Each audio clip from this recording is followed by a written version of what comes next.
Good evening, everybody, and welcome to a very special event here on your Sunday evening. It's the Xite Energy NHS Heroes Charity Race Night. 6 races coming your way. A real bumper programme of action here on iRacing tonight.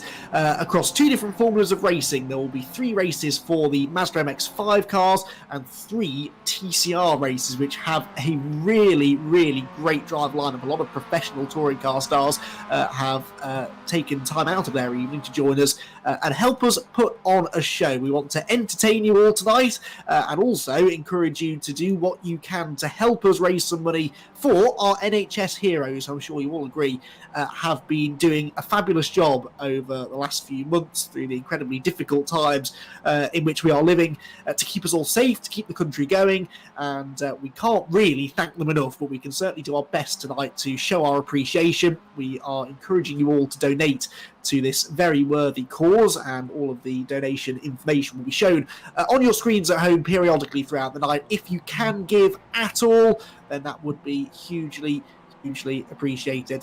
Well, my name is Andy McEwen, up here in the commentary box. I'll be one of a few voices you'll hear throughout the night. Be joined by Dan Blake a little bit later on. I'm delighted to say, though, I'm joined for this first race of the night, and indeed we will be for all of the MX-5 action tonight, by Cami Sturge. Cami, good evening. Good evening, how are you? Not bad at all, thank you very much. Looking forward to the racing tonight. MX-5 cars around the Silverstone Grand Prix circuit. I think it's going to be pretty close and competitive, isn't it? MX-5s are always close and competitive. It's going to be a cracking race. And I could not agree more. It's going to be really good stuff. There's lots of places you can overtake here around the Silverstone Grand Prix circuit, and it's a nice wide track as well, so you can fit maybe 5 or 6 MX-5s side by side across the road in some parts of the circuit. For example, here down the Wellington Straight that we're watching the cars go. So yeah, it's going to be really competitive stuff out there, and an interesting entry list as well for our MX-5 races. Just to let you know how it's all going to work, basically, there are, as I said, these 2 different series of races going on, the MX-5s and the TCRs. Different grid of drivers in each though. So the MX-5 drivers will have a race, then they get a break for half an hour or so as the TCR drivers go out and do a race, and they keep on alternating throughout the night. So it's MX-5s, up first, then the TCRs, then MX-5, TCR, MX-5, TCR, and so on throughout the rest of the night. The races will all be 20 minutes, regardless of which category it is, and the first of each races are going to be preceded, I should say, by a 15-minute qualifying session, and that is what we are doing right now. The cars out on track for this 15-minute session. It is nearly 5 minutes in now, so drivers are starting to build up to some quick lap times. It takes a while to get the tyres up to temperature in these cars, but it's a nice long lap, all 3.66 miles of the Silverstone Grand Prix circuit in use. And Cami, this is a real driver's treat, isn't it? It's one of those circuits the drivers really love, but in these MX-5s, which are not the most powerful of cars, it's all about momentum and keeping that momentum up through these long sweeping corners. It is. Momentum is easily lost, hard to gain, as we watched Chris Slater got a little bit sideways there. Yeah, easy to lose, hard to gain, so you really got to be careful of the cars around you. It's easy to also lose it if somebody just gives you a nudge, but at the moment they'll be fighting for position a little bit and trying to get that toe down the long straights, which in the MX-5s, the straights feel even longer. Yeah, the long straights give you ample opportunity to slipstream, as Cami's saying, and that really is the best way to overtake in a one-make championship such as this one, where the cars, of course, are all identical. They're also all running the base setup, so all cars are running exactly the same setup. The only thing you can change with a base setup is you can tweak the brake bias sometimes. That will have a little bit of an effect on how the cars handle, particularly on corner entry, but generally speaking, everything exactly the same out there, and that is going to further promote really close racing. Well, who are the expected frontrunners in the MX-5s? Well, we were sat here watching the 90-minute free practice session that was taking place a while ago, and Jack Ashton was very much the man to beat. He is a regular frontrunner, in fact reigning champion in the MG Car Club's MG Metro Cup. Dominant race winner on multiple occasions over the last few seasons in that championship is Jack, turning his attention to something a bit more rear-wheel drive, a bit more modern with these MX-5s. He was fastest in practice by about 0.3 of a second. He's fastest so far in qualifying as well, with a 2 minutes 28.73. 1.3 seconds quicker at the moment than Rafał Zasczyk in second, with Ashmore third, Brian Holmes in fourth, and Kalle Kavisto in fifth position. Dave Chapman was up there in practice as well. He's just had some connection issues, but he has just notified me that he should be getting back into the session very shortly. So keep an eye on the number 19 car when he gets out there as well. He should be in the mix. Jack Oliphant is racing with us as well, a star of Ginetta G40 and G55 racing, the younger brother of British touring car star Tom Oliphant. So he's definitely not got high hopes for himself for this evening, but I think he should be inside, in and around the top 10 at least throughout the night. And there's also quite a lot of drivers I see in the entry list tonight who have experience racing in these cars extensively in the BSR MX5 Pro Series, which you can catch on Tuesday nights on Year One Racing TV. And we've got quite a few of the regular frontrunners there: Chris Slater, Charles Kellyman, Andy Maxwell, to name a few, who know the cars well. They'll all know the track pretty well. And Cammy, in events like this, that's really important, isn't it? If you've got some prior knowledge of how the cars are going to handle, it means that maybe you have an edge, particularly over those that maybe haven't had as much practice time in the build-up to an event like this. Those drivers that know the car well should be straight on the pace. Yeah, definitely. These cars, as with most cars in iRacing, it could be simple to get the hang of them, but it's very difficult to master them. And this is where Jack Ashton has a real distinct advantage. He's raced in MX5s. He's very experienced in the MX5s, but he also does tend to be one of those annoying drivers who can jump into any car, no matter what it is, and immediately put it on the front row. I was recently driving in Formula 3 with him, and he said, "Oh, no experience really," but it didn't stop him showing us all up and putting it on the front row and getting a race win as well. So Jack Ashton is one I'm looking forward to watching tonight, and I expect him to be up there. But as we know, sort of fast times is one thing, but on the track, racecraft, it's another thing as well. And he's going to be suffering from all the drivers behind him getting the toe. So it'll be interesting in seeing him defend that first place as well, if he manages to keep it at the moment. And still at the moment, he's only 1/10 of a second up. Brian J. Holmes has closed that gap up, but Jack is still holding on to that first place. As a minute ago, I saw him. He was getting a lap of his spoil, actually. He was having to go around the outside of somebody. I didn't catch who it was whilst you were talking, but they dove into the pits and he had his lap somewhat spoiled. And that's always the trick, isn't it? Because it may be a long circuit, but there are a lot of cars out there. 24 drivers have set times. We've got another 5 or 6 out there as well. So we're getting on for 30 cars on the track at a time. And it's funny, you can give them the longest of circuits. You could put these 30 drivers out there on the Nordschleife and they would still all want the same bit of track at the same time, regardless of whether it's a race or a qualifying session or a practice session. You always get this sort of clumping effect, I find, and we see it in the real world as well, where in a qualifying session, everybody wants to go straight away and everyone wants to go as quickly as possible, and you just all end up running into each other, basically. But Jack Ashton, we can see there, getting a nice slipstream from one of the other cars there down the Hanger Straight. Looks like that was Jordan Hampson in the white and red number 70 car. Turns into the left-hand entry to Club and through the double apex right-hander at Club Corner as well. He's about to set another lap time. His previous best was a 2:28.73. That is, as Cammy was saying, 1/10 of a second faster than Brian Holmes, but he's just gone even quicker, a 2:28.34. Now nearly half a second up on Brian Holmes second, Rafał Zasczyk third, Dan Hunt fourth, and in the pit lane, but fifth quickest at the moment, is Will Ashmore. So Jack Ashton already proving difficult to beat, but it's very tight behind. Dave Chapman jumped into the top 5. That's his very first lap of the session as well. So Dave Chapman has left himself with it all to do. There is the number 19 car. He's got a bit of traffic there going through the first corner, but I'm glad that at least one of my pre-race tips is starting to live up to expectations. Dave Chapman, former race winner in the MX5 Super Cup over here in the UK, and Cammy is going pretty quickly already in this first qualifying session of the night. Yeah, it's only his... so he's on lap 2 now. We'll have to be interesting to see what he can do. I don't know what experience he's got. As I say, I'm a bit new to this, but no, it'd be interesting what Dave can do. With regards to Jack, what he'll be looking to do is just get away at the beginning and hope nobody bothers him and he can just build up a good cushion to the cars behind, and it'll essentially be a 20-minute qualifying session for him if he can just lap round on his own. But it'd be interesting to see how many people get involved in first lap collisions as well. That can always be tough as you're fighting for positions in the first opening corners of any race. Yes, indeed, and it is hard to... that wasn't Jack Oliver. Yes, it was Jack Oliver. Oh, no.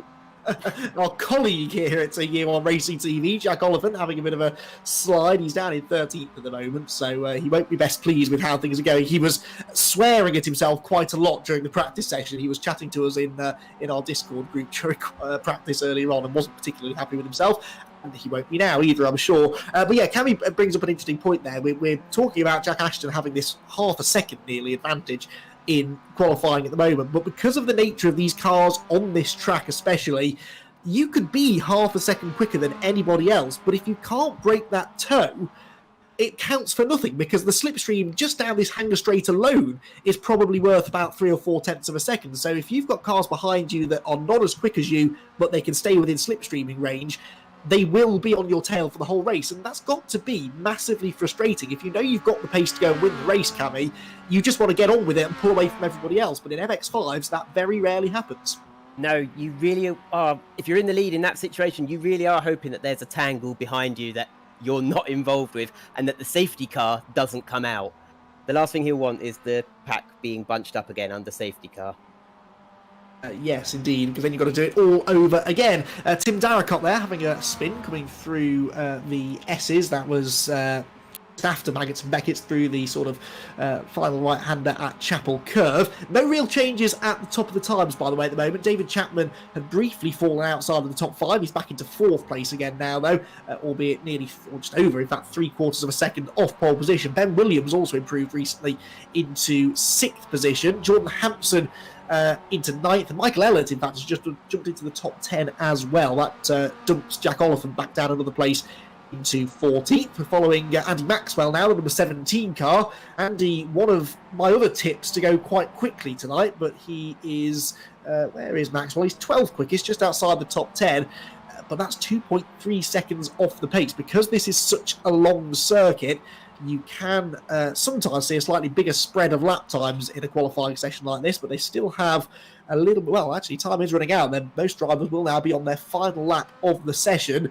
And of course, by this point, Cammy, the tyres are starting to go off, the brakes maybe are starting to get a bit too hot, you've possibly used up the best of your equipment. So how many improvements do you think we're likely to see here in the final minute or so of qualifying?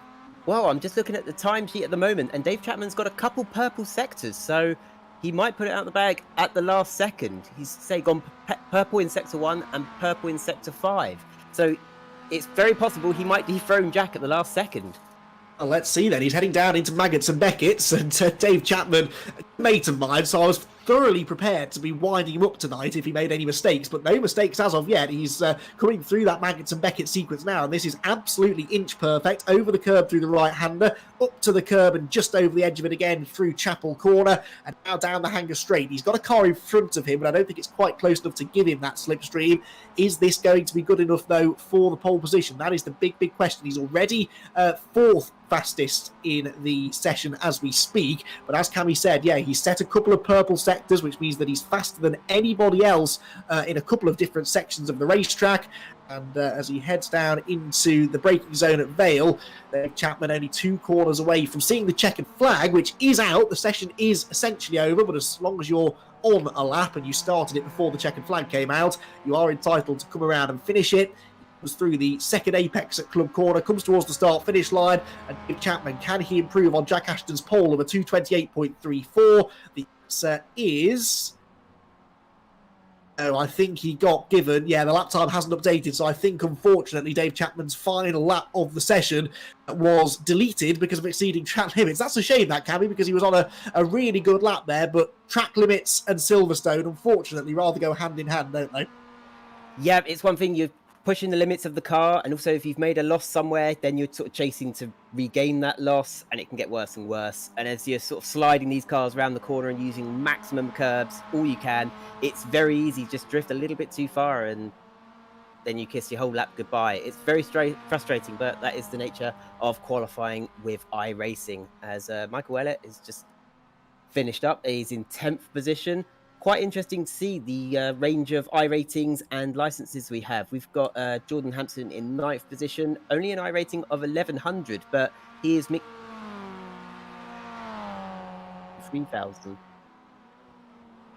just lost Cammy, I think, mid-flow. She was making a very valid point as well then about the I ratings, which is something that is new to me because I'm relatively new to the whole iRacing thing as well. But yeah, the I rating basically is our kind of gauge as to who the more experienced drivers are, who the faster drivers are. The higher your I rating, as far as I understand it, then the more chance there is that we're going to be setting the pace in races like this. But yes, Michael Ellett then into the top 10, as she said, which is the final few drivers through. James Shrimpton we were following there on his way to the checkered flag, and James is some way down the times, I think.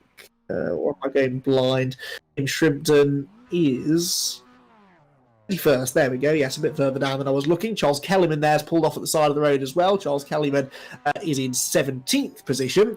And I'm getting reports. See, it's handy having a friend in the race because Dave Chapman is now sending me his excuses already, saying that he's quite happy to be fourth since Jack Ashton's pole position time spent entirely sitting in the tow from a car in front. So he reckons that Jack Ashton's advantage is the fact that he had that slipstream, but we'll find out, I suppose, when we get into the races, whether or not Dave or anybody else can get up there and challenge Jack Ashton. He was getting his excuses in early on as well, saying that the base setup's a bit too soft for his liking, and he's expected to be midfield at best, he said. Well, Dave Chapman up there on the second row of the grid, alongside Rafał Daszczyk, who's a very quick club-level racer in the UK as well. There are some big names in UK motorsport that are doing quite well at the front of this grid, but in the TCR grid, coming up a bit later on, even more names that you almost certainly will be familiar with if you're fans of sport in the UK.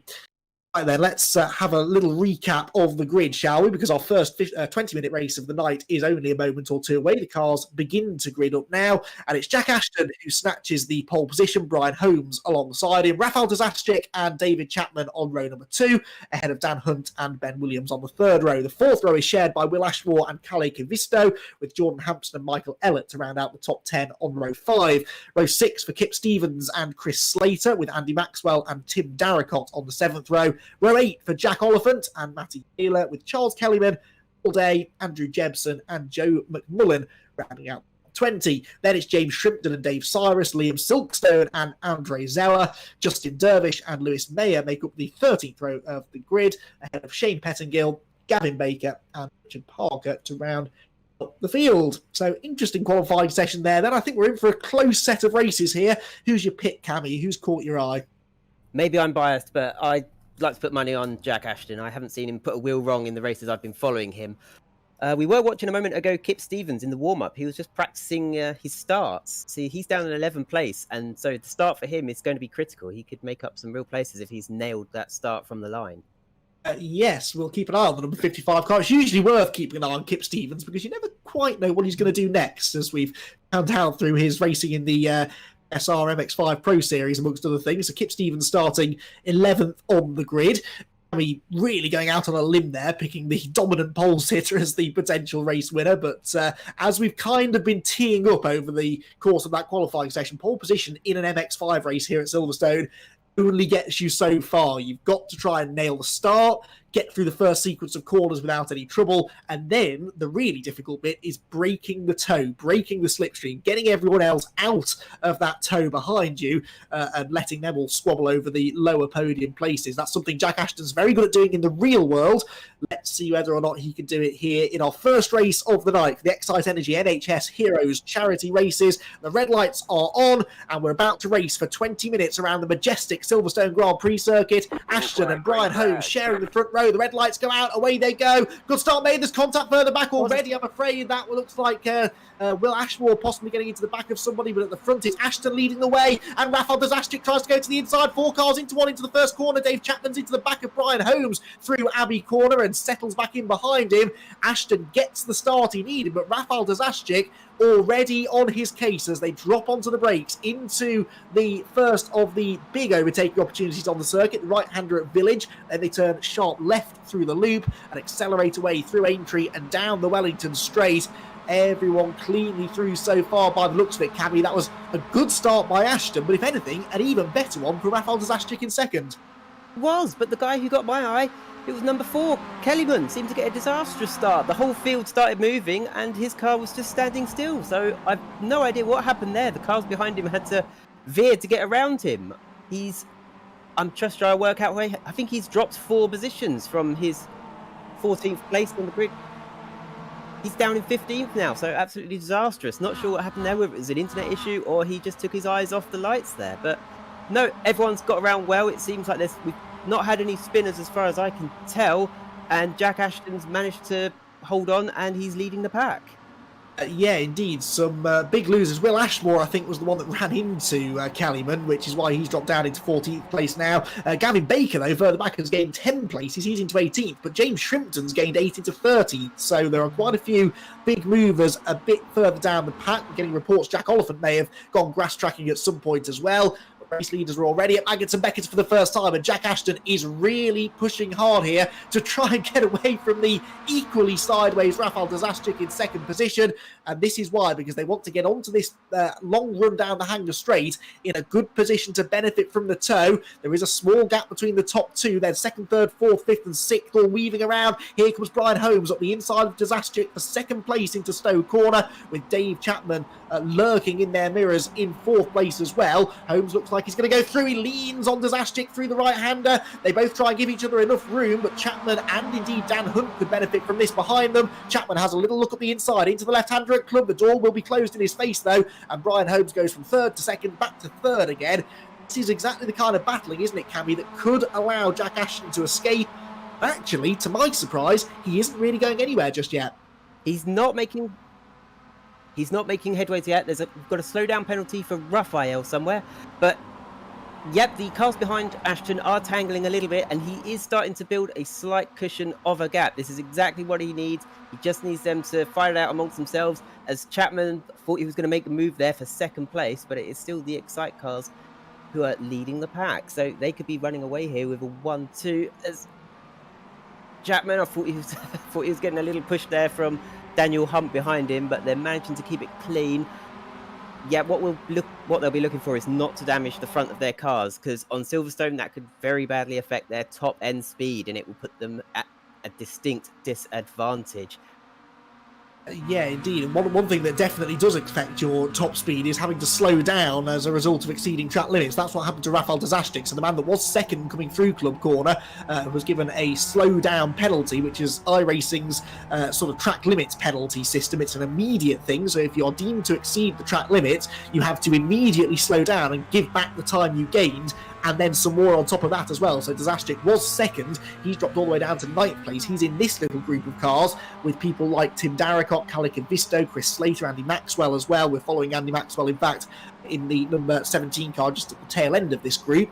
He heads down into Copse Corner. He's in 12th place there, the black, green and white number 17 car. So out of Copse, back down towards Maggots and Beckett's, and those top 5 drivers really starting to get away now, actually. The gap between 5th place man Ben Williams and 6th place Michael Ellett is 2.2 seconds. But Cammy, Ellett and Kip Stevens and Tim Darracott all started outside the top 10, and they're up there now in 6th, 7th and 8th respectively. So got enough time here. It's a 20-minute race. If they were to work together, maybe they could also bring this second pack onto the tail of the leaders. Yeah, this is where racecraft and experience with the MX-5s comes into play. The experienced drivers will know the importance of being able to work together, get the tow from each other and work their way up the field. They are big winners at the moment with the first lap collisions. And Jack Oliphant was a big loser. He's in the pits at the moment. I was also putting some money on Jack Oliphant doing well, but he is just leaving the pits now. But yeah, sorry, he's apologising in the chat about an incident that he caused. So I think Jack maybe he's making friends now at the moment. I believe we've got a replay we can cut to in a moment, but let's first of all see the leaders through this next sequence, because it looks as though Dave Chapman is about to size up Jack Ashton for the race lead. Ashton has not been able to get anywhere. There's damage to the back of Ashton's car, interestingly, as well. Wonder if that's maybe affecting the handling. We get a good view of it here from on board with Dave Chapman. There's a back marker ahead too. That means they all take a slightly tighter line into the right-hander there at Village, into the left-hander at Farm now, and it looks to me, Cammy, as though Ashton is looking the more ragged of the two. I don't know whether maybe he expected to have an easier time of it than this. Dave Chapman is right there with him. Ashton knows that if he loses the lead to Chapman, there is every chance that Holmes will go through, and Dan Hunt, and maybe even a few others if they catch up as well. So there's some pressure here on Jack Ashton not to give the lead up as Chapman goes to the inside and might just take it through Brooklyn's corner. Does he? Ashton tries to hang on around the outside, gives him the inside line for Luffield, fights his way back through, and now, Cammy, it's Dave that needs to be careful. He gets contact as well. It's so risky, isn't it, to go out of line in case you end up losing ground instead. Yeah, at the moment, he doesn't want to make it too easy for these guys to get past, but at the same time, they know if they battle too hard and slow each other down, they'll just bring themselves into the clasp of Raphael, who's now about 3.5, 4 seconds behind this leading pack. So on the one hand, they want to help each other, but on the other hand, it's every man for himself out there. As Jack, he's still managing to hold on to the lead there, but I think thinking Holmes was going to go for a move on Hunt, but he's just tucking back behind through Maggots and Beckett's. They're not really an overtaking opportunity through Maggots and Beckett's, but that won't stop them trying if they get a good enough run. Look at the work that the drivers are doing on the wheel here. You don't really notice this from the outside always. You really have to muscle these cars around a bit, don't you? We said in qualifying it's all about momentum. That kind of means that you've got to slide the cars through the corners. But for me, that really looks like it's very hard work to have the car at that sort of an angle, to be working away at the wheel the way that they are. It's not easy to do, is it, at all? No, I was in an MX-5 race with Jack the other day, actually. These cars from the outside, it just looks like a gentle Sunday gentleman's club drive. But on the inside, you are wrestling that steering wheel, as Chapman had a look at Ashton there, but thought better of it. No, you're soaring at the steering wheel, and you're really on a knife edge between being able to slide the car through corners, and you overdo it just one little bit and you lose the rear end, and you can lose the whole car and throw away the entire race. And I was just wondering if Jack's got a slightly looser rear end, as he's got a little bit of damage there, and I wonder if that is causing him a little bit of stability issues, as he's barely staying ahead of these guys. He was half a second quicker in qualifying and practice, but he's having a harder time getting away from the pack now. But I'd say, yeah, they're all going to work together, and it's 5 seconds now down to Raphael and Kip Stevens. So these guys at the front really are a class above the rest. Yeah, and despite their battling, they're not holding each other up as much as I expected. But Rafał Daszczyk, who Cammy mentions there, has picked up a few places. He's back into the 5th position now. And he's actually slightly quicker, actually, than most of the lead pack, but he's 4 seconds back. So we'll wait and see. If they really start tangling with each other again, this leading quartet of drivers, then there is a chance the 5th place man, Rafał Daszczyk, would once again get himself into contention. But for now, they seem pretty content to follow each other around. There's Shane Pettingill in the number 3 car. He is running, blimey, a long way down the order. He's only just going to... yes, indeed. So he... not far back as I thought. I'll start that sentence again, actually, because rather than saying he's doing really terribly, he's actually doing really well. He's gained 15 places into the top 12, as Cammy says. That takes some doing, doesn't it? Because you've got to have your wits about you in the early stages. Very easy when you're starting at the back of the grid to get caught up in someone else's accident, but that's not what's happened to Shane. No, he's managed to start near the back and just keep it tidy and watch other people make their mistakes. And if you start near the back, the only way to go is up very often. So you can just watch other people take their accidents, and you can also just, there's a bit less pressure on you. If you're at the back, then you know the only way to go is up, a bit less pressure, and you can drive a gentler race for those first few laps. The pressure really at the moment is on these guys at the front, because they know they've only got to put a step wrong as Chapman go for the inside, and they're side by side. Is Jack going to hold on around the outside as they go into coming down Vale and into club, and they're 3 wide. 3 doesn't go into club, and Jack is not going to relent. He'll be on the outside as they go over the start finish straight. Chapman there, I'd be suspicious. I'd worry if Chapman's got a slowdown penalty for that, and if he doesn't serve that within the next 5 seconds or so, that time penalty will start to tick up. So it's always wise to get that out of the way as soon as possible, but I'm going to guess that he hasn't. He's still going fast and strong, so I'm going to guess he got away with not a slowdown penalty, but bouncing over those sausage curbs will have cost him a little bit. Yeah, you could see the momentum that it cost him out of club corner, but you're right, for a moment they were 3 abreast down into the Vale there, and that doesn't tend to end terribly well. Dan Hunt was the man that was trying to make it 3 wide. He backed out of it and allowed Brian Holmes through into third, but he's back up the inside again now through Farm and into Aintree, and I think the black and red car of Hunt, should be able to go back through. Yes, he does. Meanwhile, Rafał Dazaszczyk has more than halved gap to the lead pack because of the scrapping that they've been doing and the delays that they've been causing for each other. Look at that orange car in the background. That is the number 79 car of Rafał Dazaszczyk, who himself had that slowdown penalty at Club Corner at the end of one of the opening laps, and he is almost there with them. He's pulled a second over Kip Stevens behind. Again, he's not a million miles back. This could soon become a 6-way fight for the lead. Dazaszczyk has been setting some fastest sector times as well in recent laps, so he clearly has the pace, and he's just about got time because we're not long past halfway through this race. I reckon Rafał is definitely not out of this one yet. No, he's in a good mental position to be. He's come down from the time penalty he had. He's catching the guys in front. He knows that the other guys have been tangling with each other. Mentally speaking, he's in a good position. And I saw one of the drivers down at the back, Paul Day, is out the race as his steering wheel has died. So that's a shame we've lost Paul Day to technical issue with his steering wheel.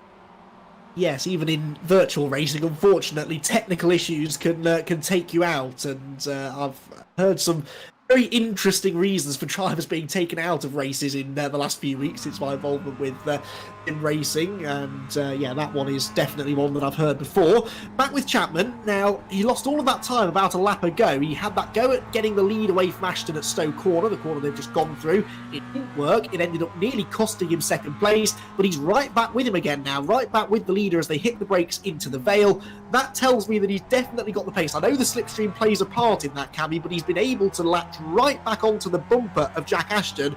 If Dave knows he's got the pace, maybe it's worth just waiting for the last lap here and trying to make that move in the last sequence of corners rather than going toe-to-toe with Jack now whilst we still have about 6 or so minutes left of the race. Definitely, I think that is what he's doing. He had a clear opportunity that he could have taken then at Club, but he thought better of it, and he's just happy to sit behind Jack at the moment. He's got nothing to...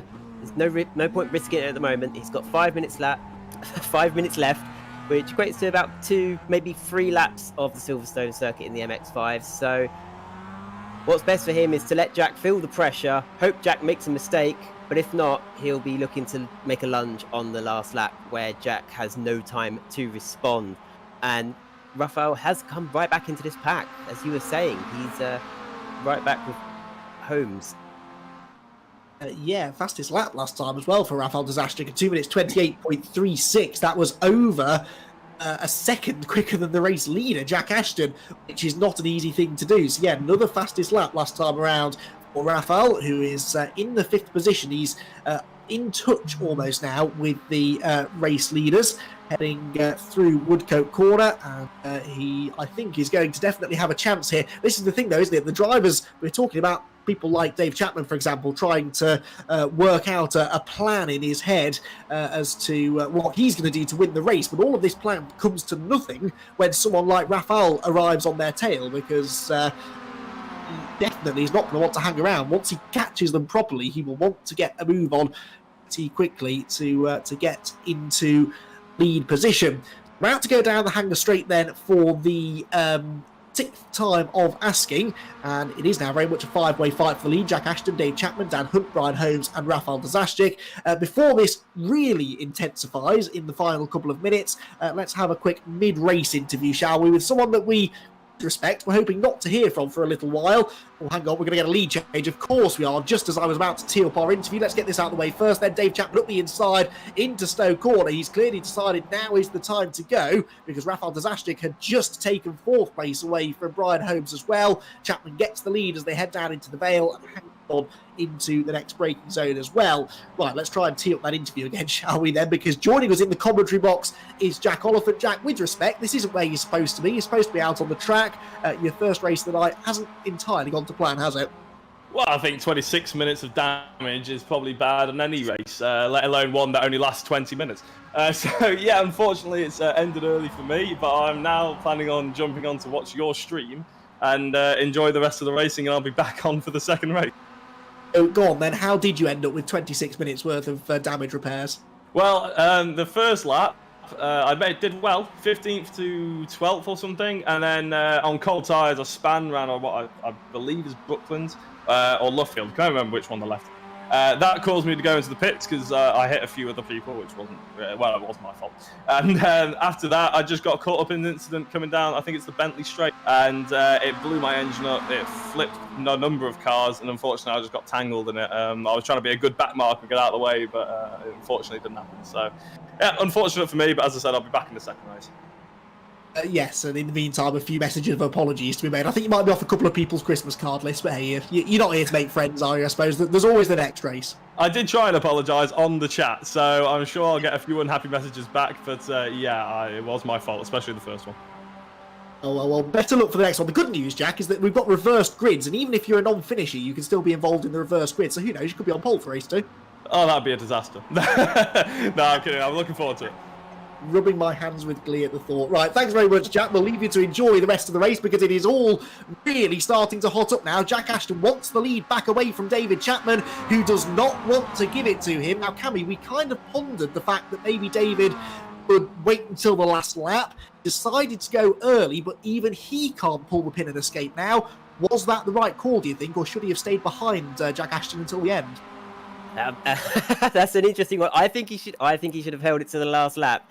Maybe he thought he'd be able to pull out a slight gap, but I see Raphael's made up to a place as well. He's made up a place. Raphael Disastrek has passed Holmes, and he's going to be looking for that podium position. He's just got to get past Hunt, as he's got to defend now from Holmes. Has he got a slow down penalty? I think Raphael Disastrek has got another slow down penalty. Is that why he's dropped back to 5th? Sure. I'm not sure whether he had a penalty or just made a mistake, but Graham Sesford, our producer, is telling us it was a slowdown. I'm not sure I believe him, but for the purposes of keeping my job, I'll agree with him for now. And either way, Disastrik's really dropped, and now he's definitely fallen back. So yeah, that might well have been a slowdown penalty. Okay, Graham, you're right on this occasion. Dave Chapman, though, heads through onto another lap. Now, could this potentially be the final lap of the race, I wonder, because we've not got that long left on the clock. I think this might be the final time around the Silverstone Grand Prix circuit, and this is probably the biggest lead anyone's had for quite some time. Cammy, it's still not enough to break that slipstream, is it? So I really don't anticipate he's going to have an easy run to the flag here. Ashton, Hunt and Holmes are not out of this yet. No, they're all going to be formulating those little last-minute attack plans in their head, but they've got to bear in mind that they're having to attack, but at the same time, defend. So their plan to make a move could all come to nothing if the car behind them makes a move a corner earlier than they were intending to. Especially if it puts them out of the race and into a spin. And exactly. Jack running very wide there. That could cost him his second position to Daniel Hunt, and it certainly lost him time to Chapman. So any intentions he had of retaking the lead are hurt slightly there, as they're going to be side by side down the old finish straight. And it's going to be a very brave man who makes a outside manoeuvre through Copse. This is exactly what Dave Chapman wanted to see in his mirrors, though, because these two running side by side through Copse Corner will definitely delay them. Inside line for Ashton, he doesn't quite hang on, actually. Dan Hunt keeps his foot in it round the outside. Brian Holmes wants to try and get on the podium as well, but they're nearly a full second behind Dave Chapman now as they go into the Baggett's and Beckett's complex for the final time. Oh, this is all getting very, very interesting indeed, and Jack Ashton could find himself off the podium here because Brian Holmes has got a big, big run on them all, but they settle back in single file again through the right-hander and the left-hander at Chapel Corner. Down the hanger straight they go. I think they are expecting the checkered flag this time around. So David Chapman might just have judged this to perfection. He's weaving around down the back straight, trying to break the toe, but I don't think he needs to worry about it. They're nowhere near him, and they're likely to be battling between themselves for the final couple of corners. Through Stone they go, almost a bit of contact there. Ashton onto the back of Dan Hunt's car. Dan saves the slide, heads down into Vale once again. It's going to be very tight as to whether they get another lap in.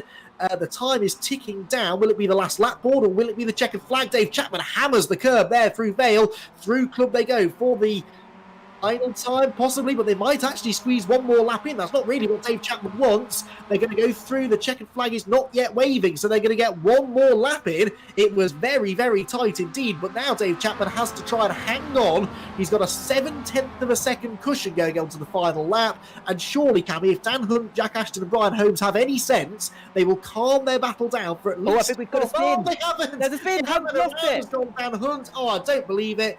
Well, there we go then. That was my plan out the window, wasn't it?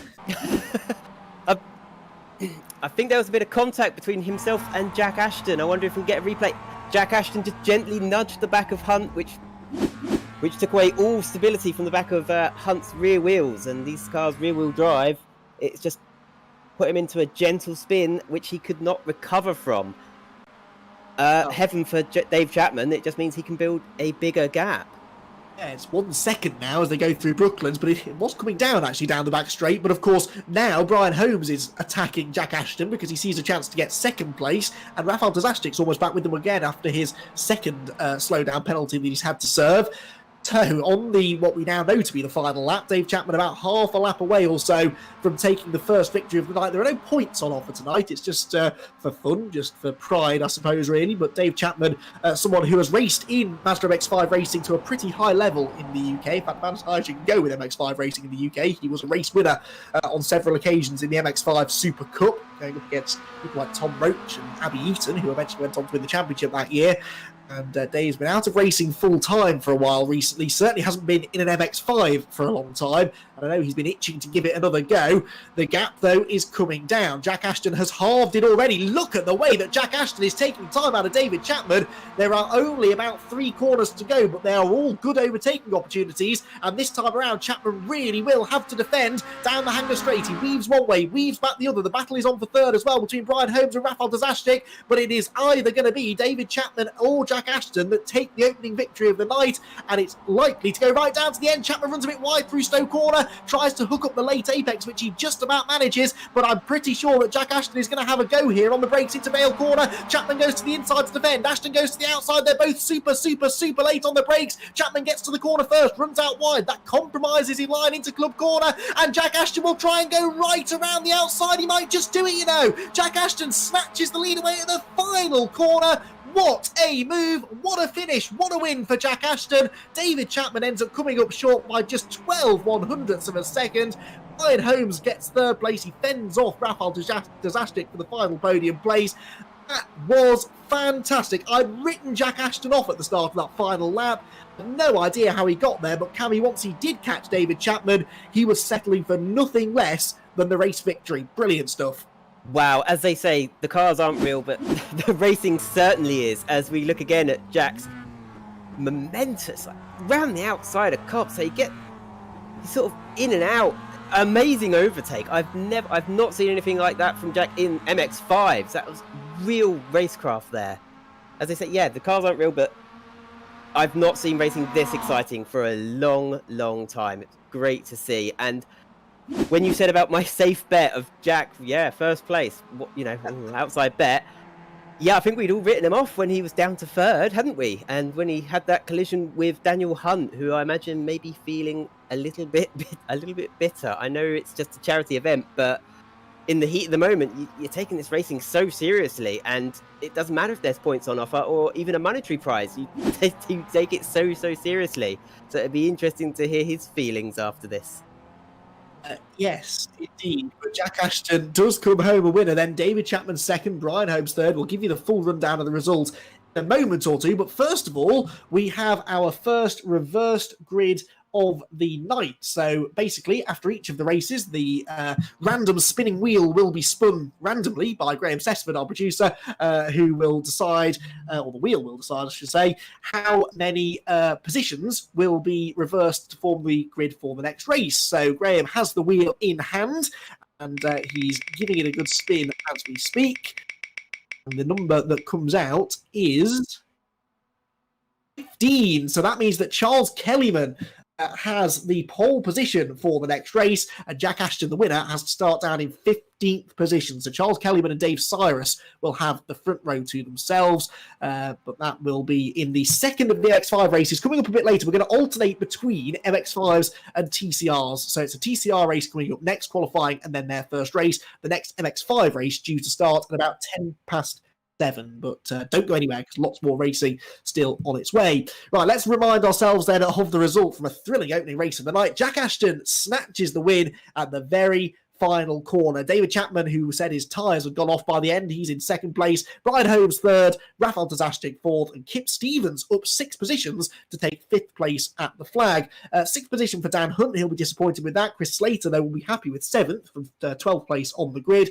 Kalle Kavisto, one of the few drivers to finish where he started, actually in 8th position, whilst James Shrimpton was one of the big winners. He gained 12 spots to finish in 9th, just ahead of Ben Williams. Liam Silverstone also picked up 12 spots to finish 11th. Andy Maxwell was 12th, then Joe Turner McMullen and Dave Cyrus, with Charles Kellyman, the pole sitter for race number 2, down in 15th place. Missing out on the reverse grid pole, Tim Darracott in 16th, 17th Shane Pettingill, 18th Gavin Baker, 19th Andre Zeller, and rounding out the top 20 was Will Ashmore. He'll be disappointed again. He started inside the top 10. Justin Dervish was next, Jordan Hampson and Michael Ellett 22nd and 23rd, whilst Andrew Jebson, Lewis Mayer and Richard Palmer were the last 3 drivers running at the flag. We lost, unfortunately, as we heard from Jack Oliphant, Matty Taylor and Paul Day, we believe, out for the night now with some issues with his wheel. Brilliant first race of the night there, Cammy, and we'll have you back again for the other MX5 races later on in the evening. I'll tell you what, if they're all as exciting as that one, I'm going to need to lie down by the end of the night. That was brilliant. I was going to say, can they be all that exciting? That was incredible. I think with the reverse grid of the top 15 guys, yes, we're going to see a lot more overtaking and possibly a few more collisions and impacts and spins, as well as the fast guys are going to be trying to make their way through the pack. But Charles Kellyman gets a second chance. He fluffed up his start at the beginning of the first race, so he gets a second chance now and gets to sit on pole. So he's quite lucky how that's turned out for him, isn't he? Yep, and that is going to be the format for the rest of the night as well. The same will happen after race 2. That will set the reverse grid for the third and final race as well later on, and it will be the same story in the TCR races that we're about to start covering. Time for us to take a very, very short break. We won't be away too long, though. Gives you a chance maybe to head over to a GoFundMe page that has been set up for this evening's event, where you can donate money if you feel that you are able to for our NHS heroes for whom we are racing in honour of tonight. The GoFundMe page, the information on the screen throughout the night. If you can help, if you could spare even a few pounds, it will all go such a long way to help our NHS heroes as they carry us through the awful situation that we are all dealing with right now. If you can't, don't worry about it. Just sit back and enjoy the racing action. But if you can help out, that would be hugely, hugely appreciated. So we'll be back in a couple of minutes' time. The first TCR action of the night, with qualifying about to get underway and a 20-minute race coming up straight after that. Do not go anywhere.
Welcome back, everyone. Hope you have got yourself settled in for our first touring car racing of the night in this Xite Energy NHS Heroes charity race night. The TCR cars pounding around the Silverstone Grand Prix circuit, coming into actually the final 5 minutes of their qualifying session to decide the grid. Their first of 3 20-minute races around the Grand Prix circuit at Silverstone. The first MX5 race of the night was typical thrill-a-minute stuff, and we're expecting similar stuff from the Audi TCR cars. Obviously a different formula of racing, but one that should still provide quarters action. The slipstream will still come into play, and we've got a really tasty driver lineup for you here. Lots and lots of real-world drivers, including stars of the Touring Car Championship, the Mini Challenge, Ginetta Racing, all sorts of driving caliber out there on show. And I'm joined for my regular TCR racing co-commentator, Dan Blake. Dan and I cover things like Power Max Racing E-Series, for example, on Year One Racing TV. So, Dan, good evening. We're well used to watching these cars pound around the racetrack. We've seen a lot of these drivers in action as well, but I think they're really ready to put on a show for us tonight, aren't they? Good evening, Andy. Good evening, viewers. I could totally agree. There's also some names that we don't see in the Power Max Racing E-Series as well. So people like Josh Files, Ash Hand. There's a couple of other races as well. Rob Baker, Dave Buki, Max Coates. There's all sorts of drivers at the very top of the sim racing levels and in real life. But Jason Cooper, one of the front runners from the Power Max Racing E-Series, is currently on provisional pole position here. He's got just under 4/10 from Josh Malin and Michael Epps in third.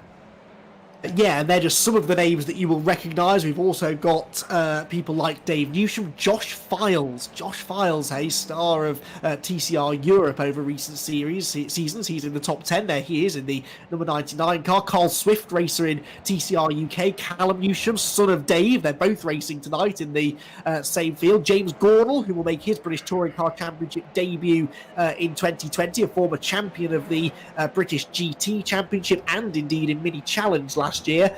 We've got Dave Buki, Honda Civic driver. Max Coates, multiple race winner and championship contender in the Renault UK Clio Cup. Ash Hand, the reigning British GT4 champion, to name but a few. Ethan Hamilton's there as well. Lots of drivers who have raced at the highest levels of British motorsport, and lots of them at the top of their game.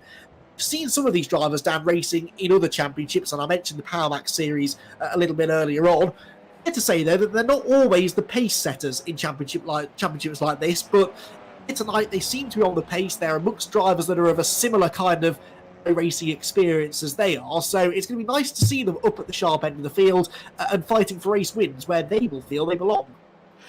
Yeah, as we see in the Power Max Racing E-Series, quite a few of the sim racers who were in that championship aren't actually here tonight as well, although a couple of them are on the entry list, but I don't think they've showed. Also racers that I've raced in TCR races before, people like Adam Bath, Andrew Woodhouse, Magic Sakovic as well, so new names as well. Also people in the lower tiers of Power Max as well, but Adam Delmont from Tier 1 is currently 4th fastest, so there's drivers that we don't even usually see on the Power Max Racing broadcast, although Jack Oliphant was covering Adam Delmont in Tier 1, but for myself and you, Andy, watching the Premier Tier, some drivers that are maybe we haven't seen much of because they've been in the lower tiers of Power Max too.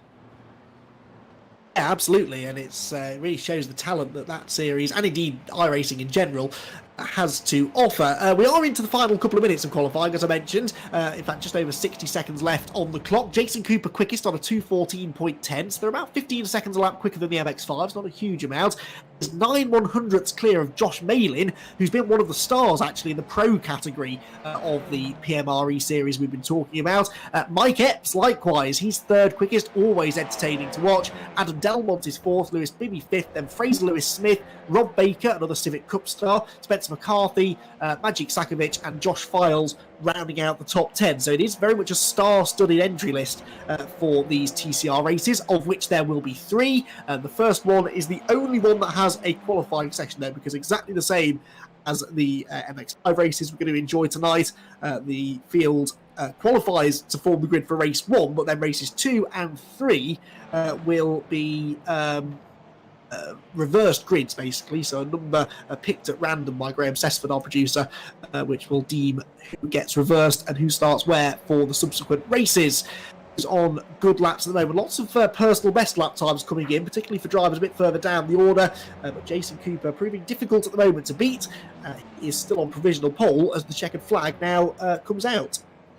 Checker flag out. Adam McNally is not going to improve. He's made a mistake there. We're looking at screen at Emilio Largo as well. He's currently in 19th fastest. And as we see there, they're 1.899 off the pace there. So a bit of time left to be found in that one. Although I believe that could actually be Kip Stevens, who we've just seen racing out in the Mazdas. And that's interesting that we've got drivers who literally just jumped out of the Mazdas and now coming in to the TCRs. Anyone was going to do it, though, it would be Kip, wouldn't it? He sort of seems to appear everywhere, does that man? So, well, we'll go by the name we've got on the timing screen at the moment. But yes, it wouldn't be the first time he's appeared under a pseudonym either.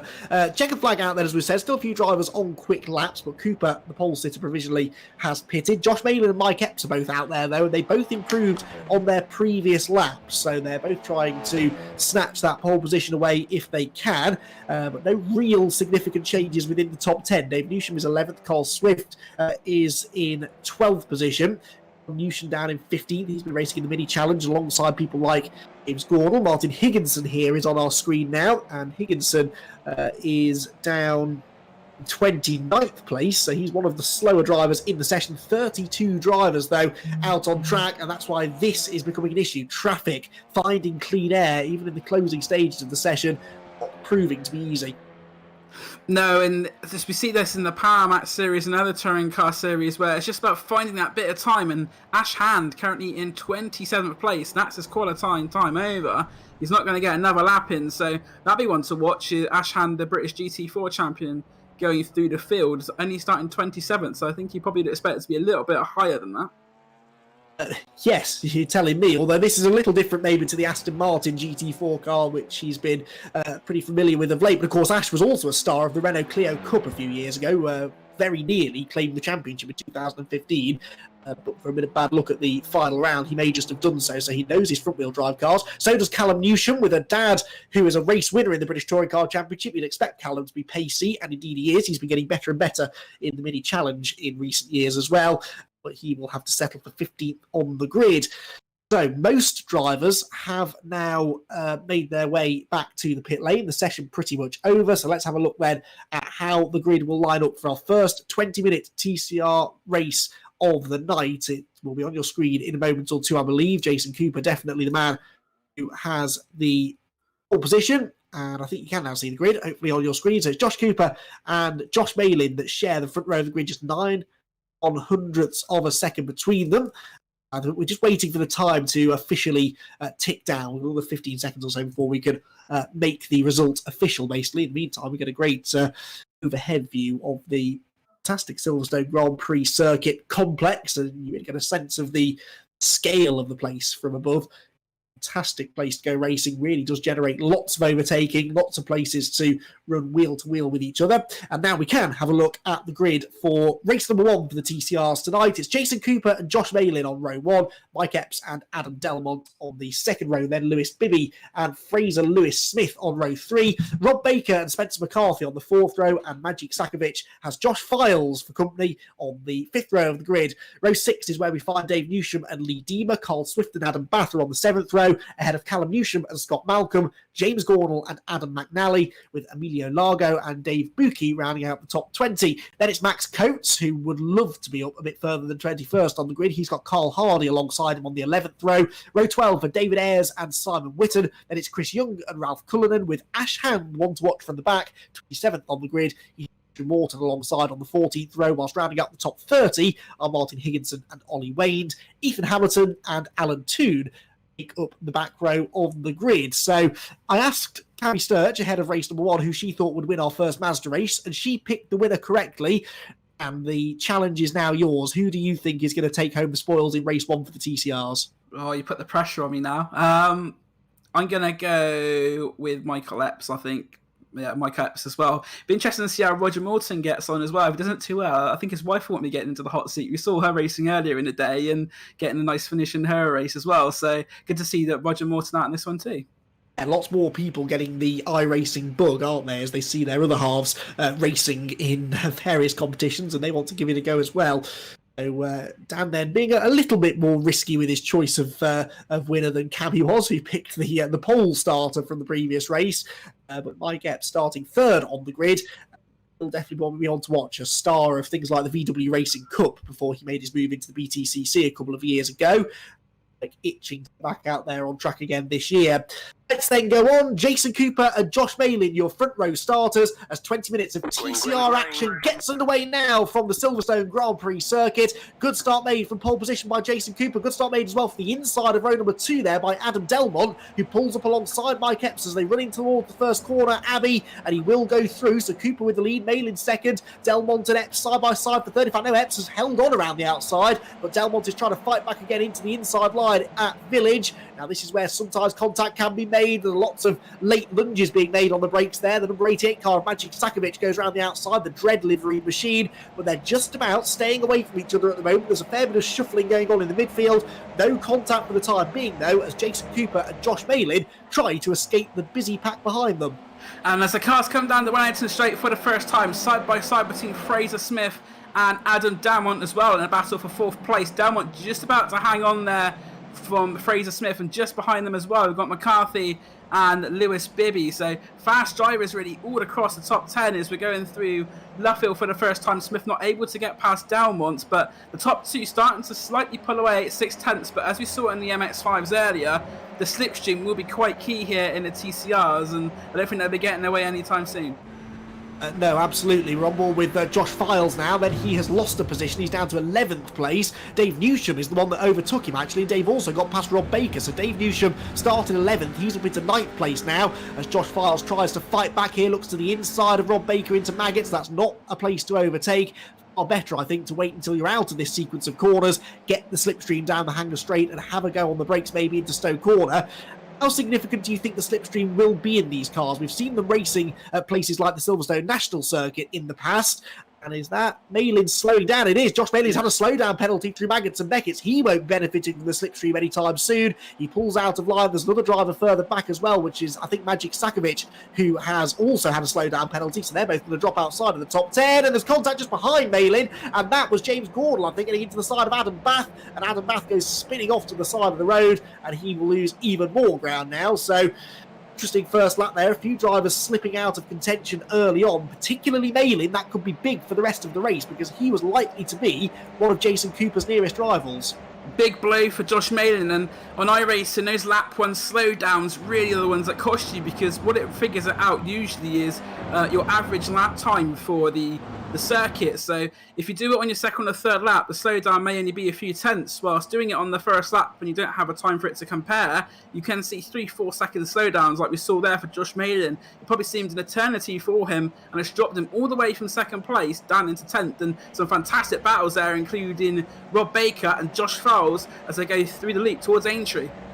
Yes, Malin is the next car behind these two. Josh Farr still trying to find a way past here into that position, but Rob Baker fighting back as they come out of the corner. Baker is the black and green car, Files the grey and blue, who's got the inside line for the next corner. There's Magic Sakovic. He fell down into 14th place after his slowdown. He goes back up the inside of Lee Deemer there in one of the Xite cars going into Brooklands and picks a place back up. Sideways behind them there was Callum Newsham, who did a good job to save the slide in his number 16 car, but definitely lost him some ground. And then Max Coates. Max Coates has gained 5 positions, so he is into 16th place. Ash Hand is still outside the top 20, but has gained 6th places. So a few of these drivers that we thought would maybe race a bit better than they qualified are starting to prove us right. They're inching their way into the midfield now.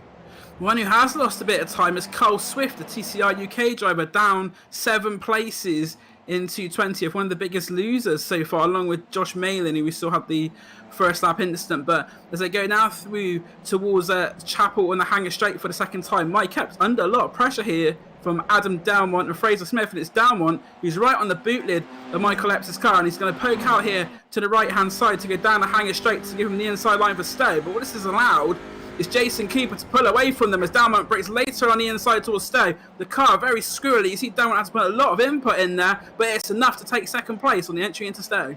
That was a beautiful example of how you use the slipstream. A good exit from Maggots and Beckett, got the toe down the back straight, pulled out at the right time and made the move stick under braking. That was a perfect move there for Adam Delmont, so he moves up another place. He started 4th, he's into 2nd position. The man at the back of that group there, Fraser Smith, he's also gained 2 spots. He started 6th, he's now into 4th place. While Lewis Bibby here trying to find a way past Spencer McCarthy. This is the scrap for 5th position. They're 2 seconds behind the leading 4 drivers. McCarthy, Bibby, Dave Newsham, Josh Files, Rob Baker, Josh Malin and Adam McNally. So some really rapid drivers here that have got themselves together, fighting for places a bit further down the top 10. Drivers aren't really interested in finishing towards the back of the top 10. There are no points on offer tonight, remember. No championship to try and think about. So consistency kind of goes out the window. If you've got a chance to make a move and move further up the order, then I don't really think the drivers can afford to sit there and wait. They've just got to go for it. Exactly, as you say, there's no points. It's sort of each race is sort of like go out and get them sort of thing. It's all or nothing for each of these races, and Mike Epps putting a lot of pressure on Darmont. And we also saw Bibby was right in the back of Spencer McCarthy going through Brooklands. Those positions haven't changed, but Michael Epps, it's further down. That's Carl Swift getting overtaken, it looked there, by Ash Hand. So Ash Hand now up into 18th place. Carl Swift down to 19th, and just behind the car of Carl Swift is Young as well, Chris Young. So the battle, as we see towards the end of the top 20, some big names there as well. And wherever you look down the field, there are some established motorsport names in the UK. Yeah, we're on board with one of them now, the reigning British GT4 champion, Ash Hand, who makes a very un-GT-like move on Max Coates, runs straight into the back of him through Copse Corner. Remorseless is Ash Hand. He doesn't back off to let Coates sort of hang on to the place. He immediately dives to the inside and goes through at Beckett's corner. That will, I'm sure, not have impressed Max Coates. He slots back in line, but it does mean that now I know I'm not supposed to have favourites, but my 2 favourite liveries in the race are together now, because I really am a fan of Max Coates' NGK car that we see him race within the Powermax Racing E-Series, but then that Shell V-powered car of Carl Swift right behind him is also a particularly well-presented car. They're both ganging up now slightly on Ash Hand, and they go one either side to the inside. Oh, that was never going to work. To the inside went Carl Swift. He knocks Ash Hand into Max Coates, and for the second time in almost as many corners, Hand and Coates make contact, and for the second time as well, it's Coates that comes off worse. Hand tries to go around the outside and then tries to drive through Carl Swift. Now, I'm not quite sure what happened there, Dan, but those 2 cars very much met in the middle of the corner.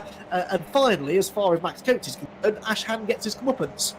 Max will be chuckling to himself about that as you see a replay on the screen, and it just looked like Hand and Swift went side by side going into club, and yeah, it's almost like the cars almost got stuck together, and there's a bit of contact from behind as well, which helped Ash Hand round, and Ash Hand is now stuck into the pit, so maybe he's still in that car as Ash Hand goes well going through club. But I was just going to say that Carl Swift and Max Coates, 2 drivers with TCR experience, of course. Carl Swift in TCR UK gets a bump there from James Garner, but Max Coates has also driven a TCR in the Brit Car Championship as well, sharing with Guy Calclough. Yeah, indeed, a car which he actually raced to a race victory in the Dunlop Touring Car Trophy at Donington Park last year as well. He's raced alongside the TCR UK drivers too. So yeah, very well-established front-wheel drive tin-top drivers, both of them. Of course, Carl Swift came out of the league of Honda Civic Racing, and for Max Coates, it was always Renault Clio Cup, and now, of course, he made the sidestep across to the Mini Challenge for 2020. Dave Newsham here, under pressure from Josh Files. Now, Josh Files definitely knows a thing or two about TCR racing, and he's picking his way through nicely. He's gained 2 positions here. Newsham, though, has gained 4. He started outside of the top 10. He's now in 7th position. They're trying to chase down Spencer McCarthy and Lewis Bibby in front of them, but they're also being caught slightly by Rob Baker and Josh Malin, who has just set the fastest lap of the race, a 2:14.25. So this little group of drivers continue to concertina together. They've sort of paired off at the moment. You've got you've got McCarthy and Bibby fighting over 5th, Newsham and Files scrapping over 7th, Baker and Malin fighting for 8th position, but they're all starting grouped together again, and I think as we move now in towards the second half of this race, this battling going on for about 5th place on back is only going to get more and more intense. Adam McNally is not too far behind Josh Maiden as well, so I think the 7th to 11th battle could hot up, as it's going to hot up now. Files down the inside of Dave Newsham, and he makes it stick. Newsham was later on the brakes, and Josh Files has done it. So Josh Files now up into 7th place. He's a really good racer, is Josh Files. He's got a touring car style of racecraft really down to a fine art. He, generally speaking, stays out of trouble. He's capable of being a very calm and calculated driver, which you definitely need in the high-octane racing that you see in touring cars, particularly in the world of TCR racing. He's equally happy to get his elbows out and really get stuck in and make those committed moves, one of which we saw him make there to move himself into 7th place ahead of Rob Baker. Down the back straight, though, goes Jason Cooper. He's your race leader. He's lapping one of the slower cars already. That's the number 65 machine going a lap down. That is Alan Toon. In fact, that's his second lap that he's lost. I think Alan's had some issues earlier on. Jason Cooper is 1.7 seconds clear then of Adam Delmont, Mike Epps and Fraser Smith, who are all still scrapping over second place. There's Delmont in the Xite car in P2. It was an Xite car that won race 1, appropriately enough, for the MX-5s earlier on. Looks like they're going to struggle to double up, though, I think, in the TCRs, because Delmont doesn't quite seem to have the pace of Jason Cooper. He's just set the fastest lap. He's taken it away from Josh Malin, 2:14.13. Now that this lot are over, well, nearly 2 seconds back, Dan, I don't think they're getting any advantage of the slipstream from the race leader. So Cooper, in a way, has done the hardest bit of the job now, hasn't he? He's broken the toe, and he's leaving them all to fight over the scraps behind him. Jason Cooper's done a fantastic job, and he's another one with extensive front-wheel drive experience. He was the Castle Coombe Saloon Car Champion in a Ford Fiesta, and he's also won the BRS CC4 Fiesta Championship as well. So someone who's not a stranger to front-wheel drive, and he's just pulling 10th by 10th away from the cars behind him. It was 1.6, now up to 1.8, but Mike Epps is putting Adam Dalmont under a lot of pressure. So Dalmont, I think, is going to have to concentrate more on what's going on behind him than trying to catch Jason Cooper at the moment. Yeah, definitely driving out of his mirrors more than he is out of the windscreen. Mike Epps trying everything to find a way through. Mike is a hard racer as well, with lots of one-make tin-top racing experience even earlier on. Replay here of Dave Newsham getting assaulted rudely there by car number 6, Rob Baker. And Newsham gets elbowed out wide, and Josh Malin comes through, and then Newsham drives straight into the side of one of the Xite cars. Adam McNally. Yeah, that'd be Adam McNally. He was fighting in that little battle there, so a little bit of contact going through the new section or the loop on the Silverstone GP Arena circuit. But Josh Malin now is the next one to put pressure on Rob Baker. We saw Malin drop all that time earlier. He's slowly caught them up, but Rob Baker, a very established racer himself, as we say in Civic Cup, but Josh Malin down the inside. Josh Malin wasn't going to take no for an answer there in the Vibe Esports car there. So Josh Malin up into 8th place, but Rob Baker seems to have a better run out of Aintree onto the Wellington Straight, and he's also got a car in front of him which could provide a little bit of a slipstream there as well. So as they break down past the BRDC clubhouse into Brooklands, Malin on the inside just about keeps it on, but Rob Baker putting him under a lot of pressure. Very, very difficult to break that late on the tight line into Brooklands, but Malin managed it. He kicked the rear of the car out as well, I think slightly deliberately there, to try and help it rotate through the corner, and he does get himself ahead of Rob Baker then, who started to slip down the field rather than climb up it.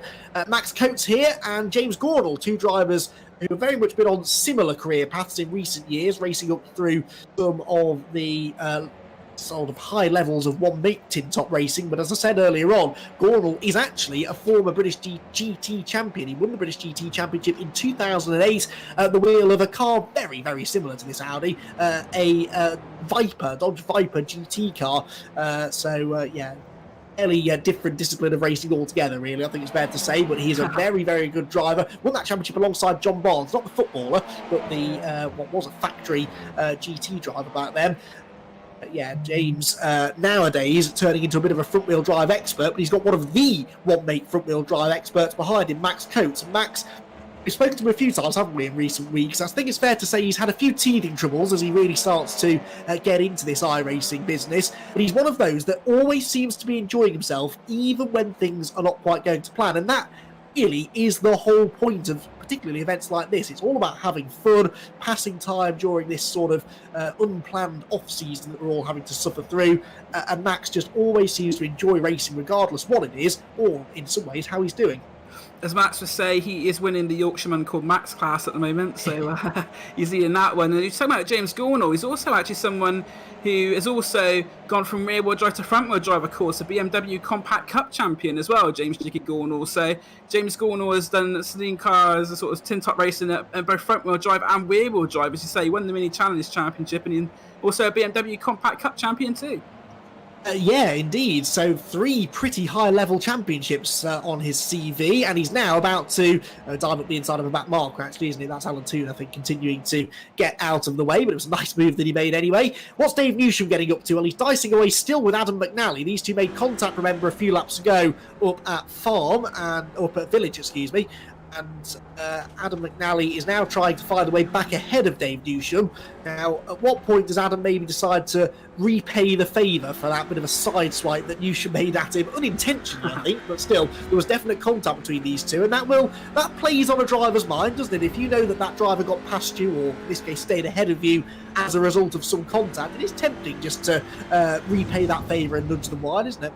Certainly won't be thinking twice. Some when that happens, sometimes you feel a bit bad, but Adam McNally probably will feel a bit less sympathetic if he does have contact with Newsham. But of course, Dave winning the battle of the Newshams at the moment as well. Callum down in 14th place. So if Callum wants to catch Dave, he's got to try and get his skates on a little bit. It's probably about 10 seconds between them at the moment. So Dave Newsham does have bragging rights in the Newsham household at the moment, but he's got his mirrors really full of that. He's like racing car of Adam McNally. Yeah, these two are scrapping over this 10th position then, so the final place within the top 10. But remember, the grid reversal could be anywhere. Even if you don't finish the race, you can still find yourself on a pole for race number 2. So there isn't any reason to settle for position here. They may as well keep trying to get further up the order. McNally certainly wants to try and get one over on Dave Newsham, who won a handful of British Touring Car Championship races about... for 10 years ago now, which is a terrifying thought. It was around the 2012-2013 era that Dave Newsham was racing at the front of the BTCC. Took a step back from real world racing a couple of years ago when his son Callum started to really sort of excel in mini challenge and things like that. So Dave definitely turning his attention to his son's racing career, which is equally promising. But Dave also rather enjoying his iRacing at the moment and fighting here for a top 10 place. Yeah, Dave's victories were for Chris James' Team ES Racing, of course, in the Vauxhall Vetra cars, which were ex-Vauxhall factory cars, I believe, as well, which took likes of Fabrizio Giovanardi, Tom Onzo, Cole, Matt Neal to victory. So, as you say, a long time ago since Dave Newsham was in the British Touring Car Championship winning races, but it's just one of many drivers I think who are taking to this iRacing and really enjoying it. You see Dave Newsham racing in a couple of championships we cover here on Year One Racing TV, and that's just what you like to see. Drivers who are coming into iRacing now, when the racing season starts again, they may still dabble into it occasionally, and it's just another one of the bonuses we've had from the extended off season is that racing drivers are finding other ways to sort of keep their head in and sort of keep racing, really, because even though the cars aren't real, the racing is, and you're racing against real people. It's not sort of like racing against AI, so it's still got that element of a sort of practice as such of racecraft. Yeah, although actually racing against AI is a reasonably new feature to iRacing as well, isn't it? They've tried to, if you're not want to give this iRacing business a go, but you're not quite ready to throw yourself in against actual people, then you can also, in at least some disciplines, I believe, race against AI too. So that's an extra stepping stone on the iRacing career ladder, and it really is a career ladder. People are making motorsport careers that start here on iRacing, and a lot of these drivers who really had to go at it the hard way in their formative years of their careers, I'm sure will be envious now of some of the youngsters that can turn to things like iRacing and other versions of sim racing as well to kickstart their racing careers. Mike Epps then comes through Club Corner in third place. That gap between Cooper and Delmont's kind of stabilised now at about 1.3 seconds, but it doesn't look as though they're going to be able to catch Jason Cooper here. We're into the closing stages of the race. This more than likely will be the final lap, I think, that they just started. Yeah, last 1.3 seconds. Oh yeah, good confirmation there. It is the last lap. The 1.3 second lead that Cooper's got, I think it's going to be tough for them to overhaul. Yeah, it's going to be a tough one to overhaul, but Jason Cooper maybe not as fast as he could have been there, and he's lost about a tenth to Delmont going through the loop and Aintree. But as you were saying earlier about sim racers, some people are actually making a career and living out of this, of course, with the high championships here on iRacing, such as the Porsche Championship, where there's a $200,000 prize pool. So the iRacing can actually be a career in its own instance, and many drivers down the years have gone down that road. People like Greg Ahutu, there's David Williams, people who are making a living from iRacing and have done for a few years. So it's sort of a sport in its own art, and iRacing are very keen to point out that they sort of were the innovators of the motorsport esports concept when the service started back in 2008. But Jason Cooper, somebody around that time racing real life at Castle Combe, is currently in the lead going through Cops Corner. As I say, there's 40 seconds left on the clock, so I'm pretty sure that the last lap ball would have been given to them the last time by. The gap between Damwart and Epps is under a second, so that may be one to watch on the Hanger Straight. But Jason Cooper at the moment, just so long as he can keep driving as he has for the previous 19 and a half minutes, we should be seeing the checkered flag in first pretty soon. Yeah, Mike Epps there trying everything to get after Adam Delmont, but actually closer to him than he is to Delmont is Fraser Lewis Smith right behind. You can see there the two kind of yellowy green cars, second and third cars in your shot as they go down the Hanger Straight into Stowe Corner. Only a couple of corners to go now. The checkered flag should be ready and waiting for them at the end of this lap, and Jason Cooper looks as though he might be able to pull off race victory here in race number 1 of the Xite Energy NHS Heroes Charity TCR races. Through Vale, through Club, through the final couple of corners he goes, and Jason Cooper will be greeted now by the checkered flag. Out of the final turn he goes. Jason Cooper wins race number 1 for the TCRs of the night. Adam Delmont joins him on the podium with Mike Epps in third, Fraser Smith in fourth, Josh Files, one of the best drives there for Josh Files. I think he started 10th and got into 5th place. It's a lot harder to gain 5 positions when you start within the top 10 than it is to gain maybe 10 or 15 positions when you start at the back of the grid. So that really is well worth commending that top 5 run for Josh Files. Rob Baker in 6th, Josh Malin 7th, Lewis Bibby 8th, Spencer McCarthy 9th, Dave Newsham will round out the top 10. Brilliant stuff then on the TCR drivers. They've got another 2 races coming up later on tonight. The second one due to get underway at about 7:55 local time. So in about 45 minutes or so, 50 minutes or so, we should... No, 45, I was right the first time. Should get our second TCR race underway. Right, before we turn our attention back to MX5s, let's have a look at what the random grid draw will give us. Remember, anybody could be on pole position. So we had 32 drivers entered into that race. So any number from 2 to 32 could be drawn at random by Graham Sessman, our producer. The spinning wheel is being spun, but will be revealed very shortly as to who will be on pole position for race number 2. 17 is the magic number, so it's Emilio Largo who gets the pole position, possibly Kip Stevens, who is in that number 7 car. Callum Newsham, though, will be on the front row, and James Gornall will be third. So remember, we were watching that battle between people like Gornall, Coates and Swift.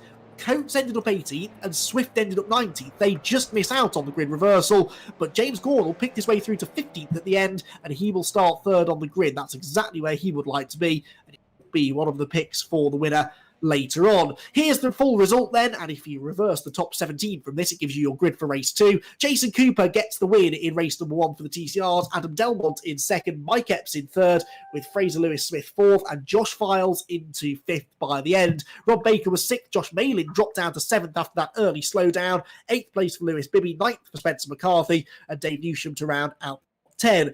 Magic Sakovic was 11th. He also had that slowdown on lap 1 with Adam McNally 12th. Lee Deemer 13th. Then Scott Malcolm, James Gornall, Callum Newsham, and Emilio Largo / Kip Stevens will make up the top 4 on the grid for race number 2. Max Coates and Carl Swift just miss out, but they're inside the top 20 with Chris Young in 20th place. 21st for Adam Bath. 22nd, Ethan Hamilton with Dave Buki, Carl Hardy, and David Ayres inside the top 25. Then it was Roger Morton, Ralph Cullinan, Simon Whitten, Ollie Wade, Ash Hand only 30th, sadly, after his pit lane visit, with Alan Toon 31st. And Martin Higginson, the only driver that did not reach the flag, he retired about 2 laps into the race. Great action there then from the TCRs, Dan, as we kind of expected. That top 17 grid reversal, though, that will really mix things up. I think it's safe to say that the other 2 races tonight will not be as calm and collected as that one was for at least a good portion of it. That reverse grid should guarantee drama right from the get-go. That's a cheeky little number, 17. So sort of mid-pack, and it would be interesting to see how the faster drivers, sort of Jason Cooper, down, they all go through the pack. But also some of those drivers a bit further down, the likes of sort of your Newshams, your Ashhans, people like that, a bit further up the grid, they could have a much better race in that sort of format. So I'm looking forward to the second TCR race of the night, that's for sure. Yes, indeed. But coming up next here on Year One Racing TV, our second Mazda MX-5 race of the night. The drivers have been and calmed themselves down after what was a really, really entertaining first race that went right down to the very final corner. We'll recap that first race and we'll bring you all of the action from race number 2 for the Mazda MX-5s in just a couple of minutes' time.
Good evening and welcome back to Silverstone, the home of the British Grand Prix. And we're here for Mazda MX-5 action for the second time tonight. We saw a fantastic race in the first one, which Jack Ashton took victory on the last corner, going round the outside of Dave Chapman.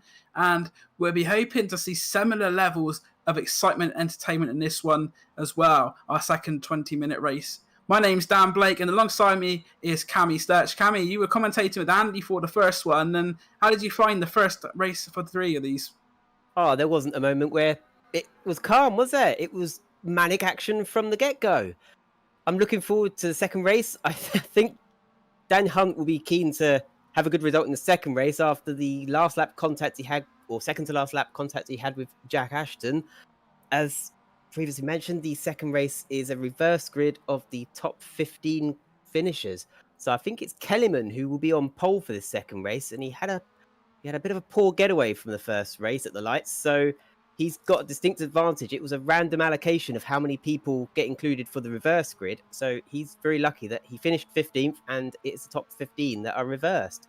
Yes, it's Xite Energy NHS Heroes event, of course, and you can donate as well. I'm sure that we'll be showing you the link as well, where you'll be able to donate for that one. And Charles Kellyman, as you say, he had not the best of starts in the first one, but he's a veteran campaigner in the BSR MX-5 Pro Series, one of the top AM drivers in that championship. He's been leading the AM championship as well for little stages in the race, so he knows how to drive these MX-5s. He'll be making sure that doesn't happen again. We're looking at another driver who is very familiar with these MX-5s, Kip Stevens, in this one as well. So Kip Stevens, who towards the end of that first race was actually starting to catch up to the pack because they were fighting very hard. And drivers like Rafael Drask, Jack Ashton, Daniel Hunt, Kip Stevens, and Brian Holmes, of course, another driver who's had a lot of success previously in the BSR MX-5 Pro Series. I'm really looking forward to seeing them scrap it out again.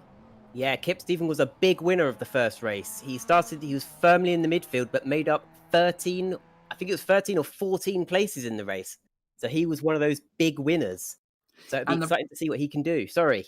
That's okay, Cammy. The practice session's now finished to check a flag out, and we'll be able to see the grid very shortly for the second race of the Xite Energy NHS Series charity. So it's Charles Kellyman and Dave Cyrus on the front row, Joe Turner McMillan and Andy Maxwell on the row 2. We have Liam Silverstone and Ben Williams, followed by James Shrimpton and Callie Cavisto in 8th, Chris Slater and Dan Hunt ran out in top 10. Kip Stevens is 11th, Rafael Drask in 12th place.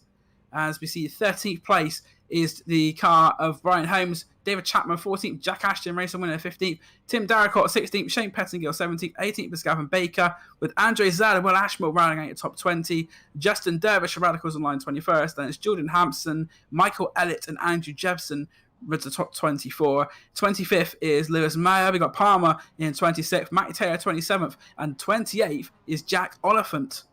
So it does look like we've lost Paul Day, who retired from round 1 because of a technical issue with his steering wheel. So we've definitely lost him as we're heading to the start now. Yeah, so the lights are about to illuminate. There we go. 3, 4, 5. The engine notes will begin to rise here at Silverstone, and away they go. Kellyman gets a better start this time, but the Xite LNG car alongside him also is a slower car to the... one car didn't get away very well there, but...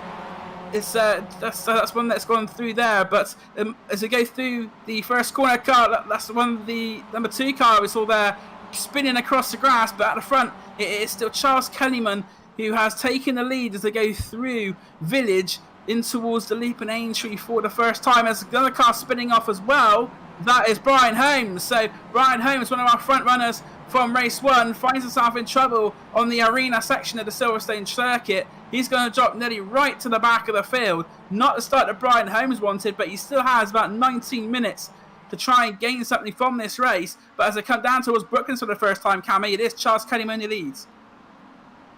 Yep, Kellyman in the lead now, and all he needs to do is keep it pointing the right way, and he's got the distinct advantage of track position.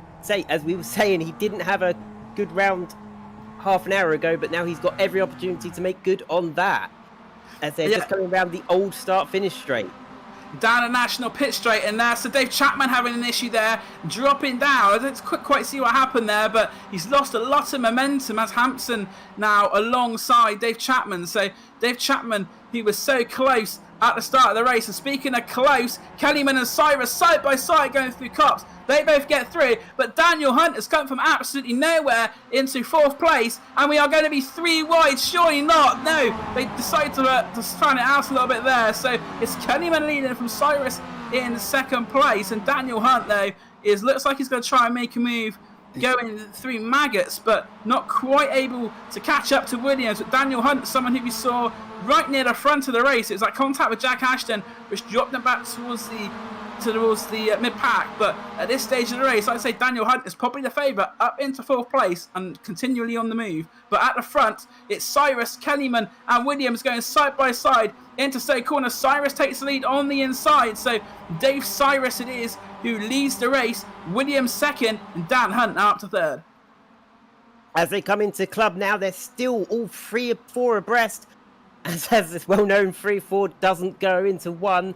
As they get round club, it seems like they make it round cleanly. There's not much contact going on, just as well as we're going to finish the first, just coming around to finish the first lap with Cyrus still holding the lead.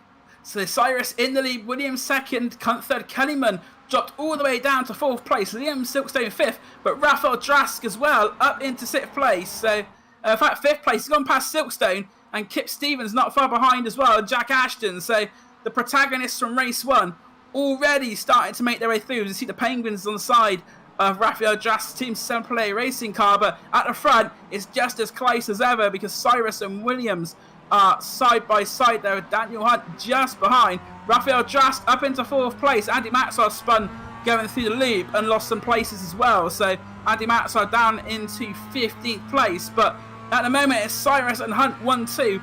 As they go down towards Brooklyn, Daniel Hunt will try and break later than Cyrus down the inside into Brooklyn. They're very close. Drask also very late on the brakes through Brooklyn. The 4 cars almost bumper to bumper. A bit of contact there between Williams and Cyrus. And Drask is going to try and go round the outside into Luffield. Not quite able to make the move stick there, but Cyrus's car very loose. So as they come down the National Pit Straight, they will now go through Woodscote. Daniel Hunt has the lead ahead of Williams by just about 4/10, and now Raphael Drask is going to be on the attack of Cyrus as they go in towards Cops. You see Raphael Drask had a very good race in the first round, breaks later, and that is a standard Cops move. Well done there by Raphael Drask, but he's pushed out a little bit wide on the exit, and that's going to allow Cyrus to try and get back past again. So the gaps are very, very close, and Cyrus has lost out to Jack Ashton. So Jack Ashton up into 3rd place already, Cammy. Yeah, Raphael Drask has got to be careful of those track limits. In the first race, he could have been on for a winner or a podium spot even, but he threw a lot of time away going over the track limits, and he suffered time penalties. Slow down for Daniel Hunt. So the race leader, we were just talking about time limit, track limit penalties, and Daniel Hunt is going to go very far down. We were talking about these first lap slowdowns in the previous race about the TCRs, and we've just seen there that Daniel Hunt, it's a lap 2 slowdown, but in the race having a slowdown early on is very, very bad. Daniel Hunt's still trying to slow down, and these early race slowdowns on lap 1 and 2 really can be costly. And this is amazing. We're just going around to complete lap 2, and Jack, who started this race back in 15th position, has already got the lead. And his main rivals, except for Raphael Drask, are nowhere to be seen. So Jack could run away with a 2nd win here. Jack at one of his home circuits, of course, Silverstone. I raced with Jack at the Simply Race facility at Milton Keynes. So Jack Ashton, no stranger to the Silverstone circuit, one of his local circuits. And Raphael Drask down the inside there of Ben Williams. So Ben Williams drops into 3rd, and as you see there, the battle for 4th is hotting up Cyrus, Stevens and Chapman. So Dave Chapman, after his early issues, back into 6th place as Daniel Hunt, now 10th following the slowdown, just going around Kalle Kivitso. So that's a position change there as well. And Kivitso has the other Xite car of Baker as well going alongside him. So Kalle Kivitso losing a few places. Yeah, I'm just looking at as well at Kellyman. He started this race on pole position. He's already down into 7th place, but Chapman has moved up to 6th, and he'll want to be making up places soon because he was one of those guys fighting for the lead with Jack Ashton. Lead change, Cammy, as well. Sorry to get in, but Rafael Drask has taken the lead. So not sure where that's happened, but Rafael Drask has managed to get past Jack Ashton. So two of the front runners. We'll go have a look on the replay now. It looked like it was just coming in to Brooklyn's Rafael Drask on the inside. Jack Ashton was very wide there. Drask took advantage, and the number 1719 Separate Racing car in the lead. So a textbook move. Absolutely textbook move. And Jack is right on his tail now as they head into Maggots and Beckett's. And he's going to have the slipstream all the way down the Hanger Straight, so I wouldn't be surprised if he's going to make a move at Stowe. So they go through Beckett's towards Chapel. Jack Ashton, you say, right on the bootleg of Rafael Drask. And that is going to be close enough, I can tell you, because there's just an attempt in it already. And he pulls out towards the outside line. Rafael Drask defends the inside. Ben Williams is about a second behind, so he'll be getting some slipstream, but the battle for the lead, if Drask can keep it to the inside, Jack Ashton's going to have to go the long way round at Stowe, and is he going to maybe get the cut back towards Club? At the moment, Drask is with the advantage, and Ashton's got to be careful, he doesn't push too wide there. He does very well not to, but what he has done is given himself the inside for Club, but he's pulled out of it on that occasion. It's still quite early in the race to be making a rash move. So Rafael Drask goes through Club and about to start the full flap. It's Drask leading from Ashton in second. Ben Williams has caught up though through all this fighting. He's about half a second behind Ashton. Then it's Kip Stevens in fourth and Dave Chapman up into fifth. So the first 7 cars now are starting to pull away from the rest of the pack. It's all starting to settle down now as we're following Kellyman. So it's all starting to settle down. I think they're comfortable in now. They're used to the cars a little bit more. They've had their sort of first race dramas. Everyone's just settled down, and it's most likely going to be a cleaner race. There's a bit of side impact there with Kelly Cavisto and the Xite car of, I'm not sure, was that Dave Cyrus? That contact was between, that was a Hampson and Baker, the number 70 car there. So it was Hampson and Gavin Baker making contact, and just ahead of them is Chris Slater as well. Chris Slater, a name we're used to seeing more in TCR cars than we are in the MX-5s, but Chris Slater into ninth place. Daniel Hunt, though, in eighth as a driver to keep an eye on as well. He was right near the front before he had the slowdown, and he'll probably catch up to Kellyman and Cyrus pretty quickly, but they're falling 3 seconds behind Stevens and Chapman, so I'm not sure if we'll be able to get much more further forward, potentially, than 6th place. Well, Ashmore there for Army Sports Car Racing going through Luffield. He currently is in 16th place, and just ahead of him is Jack Oliphant, 1.4 seconds ahead of him. So Jack Oliphant having a better run of it this time, and he's racing with Brian Holmes, someone who you think maybe be a little bit higher than he is at the moment. There's a contact going through Cops I hear there in the background, so Oliphant going through Cops, and it was the cars ahead of him that seemed to make contact. So that's the Andy Maxwell Holmes battle. Andy Maxwell going out to the throttle there as they go in towards Beckett's, and that's going to allow Oliphant to catch right up. But this battle hotting up in the mid-pack, Gary. Yeah, I'm just watching as well. The Royal Air Force car ahead of this pack keeps blinking in and out and this is one of the troubles that you'll get with one of the unique aspects of sim racing as opposed to real world racing, is that sometimes internet connections can be a little bit iffy, and then you do run the risk of things like ping and lag, and you can accidentally make contact with a car that's been lagging in front of you. And as a driver, it can be very distracting when you're focusing on your own race, but also focusing on not hitting the car that is momentarily invisible in front of you. Yeah, I can tell you that is not a nice sight when you have the blinking car. You sort of got a second guess as well, especially when it's for a couple of seconds. Contact there, and that was teammates hit. That's two Xite cars coming together, and there's another further contact there with Ashmore and Oliphant as well going through Club. So it's all kicked off at Club. I think one of those involved was Brian Holmes with Gavin Baker potentially, as you see going into Club. It was the number 45 car, which of Holmes, which yeah. I don't think Baker knew he was there, to be honest, and the contact is the result. He was heading for a gap that was not there. He's broken the golden rule of motor. The golden rule of motor racing is don't make contact with your teammate. Of all people on the track you don't want to make contact with, it is your teammate. They should be working together, but no, he's just committed the cardinal sin. I don't think that gap was really ever there, and he just got a bit overeager. The gap was definitely closing, that's for sure. And speaking of closing, Daniel Hunt has gone past Dave Cyrus as they go through Brooklyn to try and get past Charles Cullen. I didn't think it would be too long before this happens, but Daniel Hunt now up through into 6th place, but the gap between himself and Kip Stevens is 6 seconds. So unless anything dramatic happens at front, it looks like that will potentially be about as high as Daniel Hunt goes on that one. It's a shame he's going to be missing out from the tow from the cars in front. Like Indy, like NASCAR, you're very much relying on the slipstream effect or the tow of the car in front. And if you lose that, it can be very difficult to make up that time again.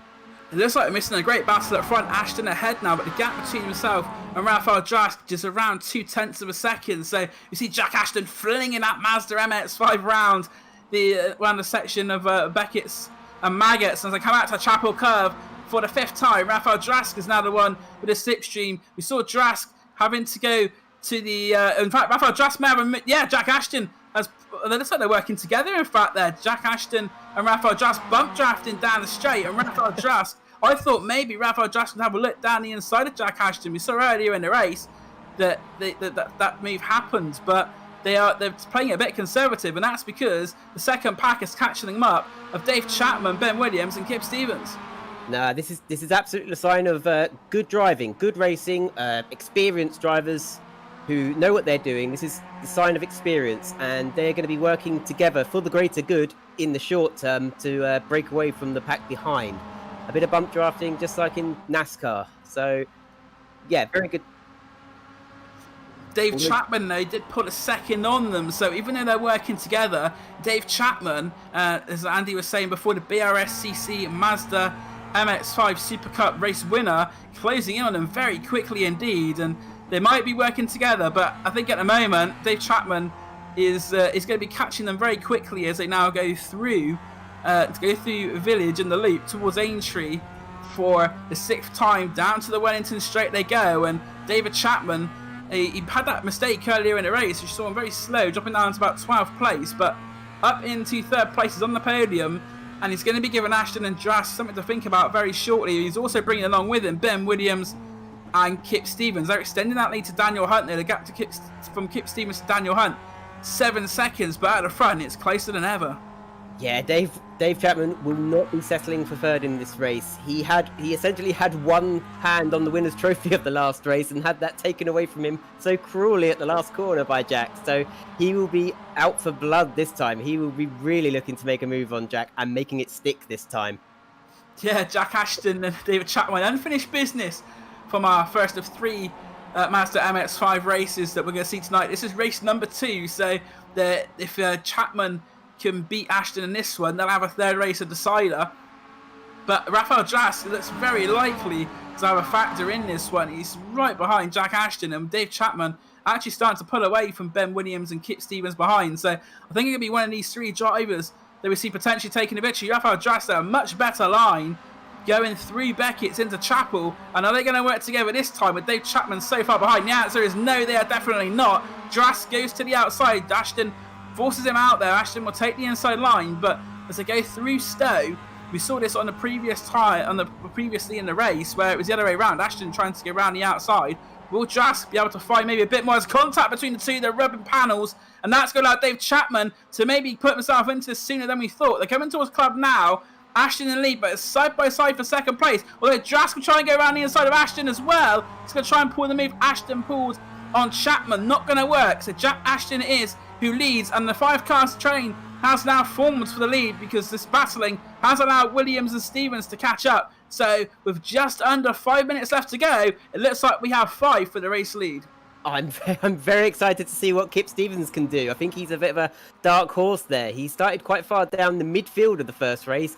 He's worked his way up. He's driven a very intelligent race. He's kept out of other people's incidents and thoroughly deserves this 5th position at the moment. But I think he's a bit of a dark horse. I think we could see him on the podium, or at least taking advantage of these top 4 guys, tangling with each other.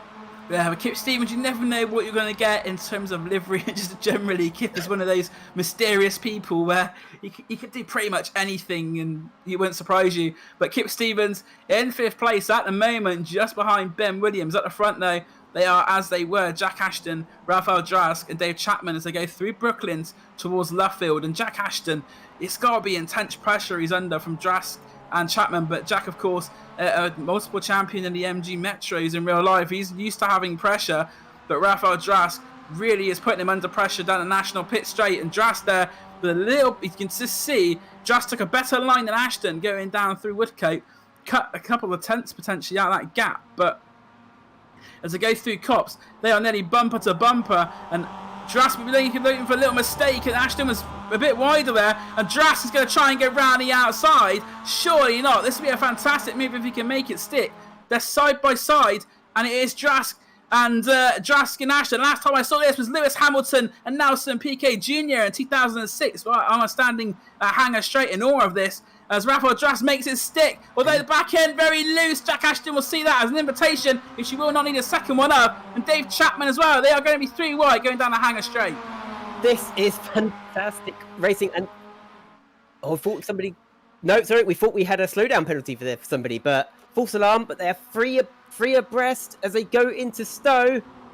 And Jack Ashton has come out on top. He's still holding on to that lead, and he's not going to relinquish it easily as Dave Chapman moved up into second position.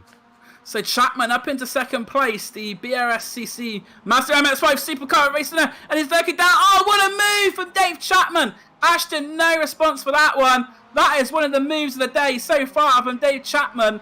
He says to Jack Ashton, whatever you can do, I can do better. And as they go down to cross the start-finish line, we have got about 1 minute 40 left on the clock. So 2 minutes 40. So I think we actually may get another lap after this one. It's going to be touch and go about if this is going to be the final lap or not. But Jack Ashton leads with Chapman in second place.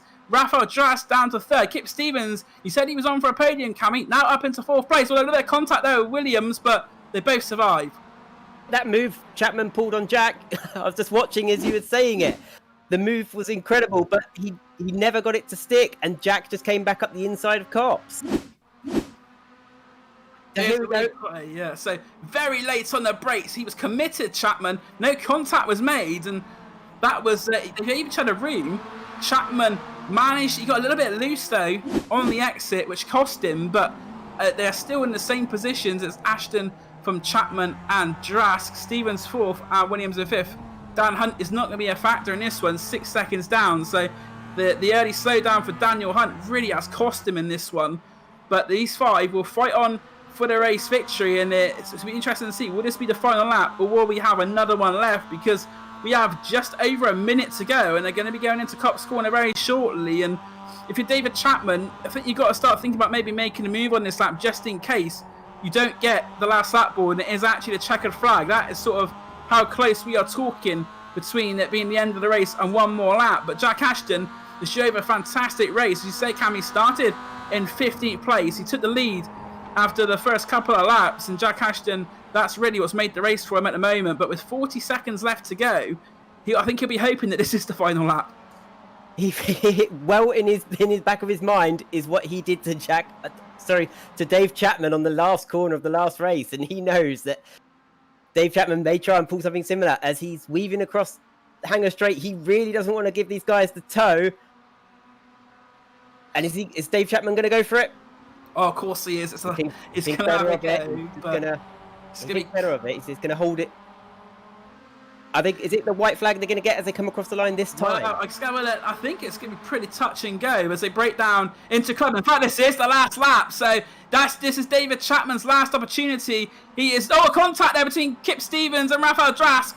But it's all about Jack Ashton, who crosses the line to take his second victory up to 2 from 2 for Jack Ashton. Second place goes to Dave Chapman. Kip Stevens third on the road, and Rafael Drask fourth, and Ben Williams in fifth. There was some contact though there, and it looked like Kip Stevens was trying to serve a slowdown at the end of the race. So those positions could change in the official results, but it's Jack Ashton who does it again. I wish I'd gone to the bookies. I called Jack Ashton winning the first race, and I called Kip Stevens earlier getting a podium. I wish I'd gone down to the bookies. I've never been this lucky at predicting it. Here's a replay of between Kip Stevens. Sorry, we've just got the wrong lap up there. But we just wanted to check out Kip Stevens' move on was it Drask?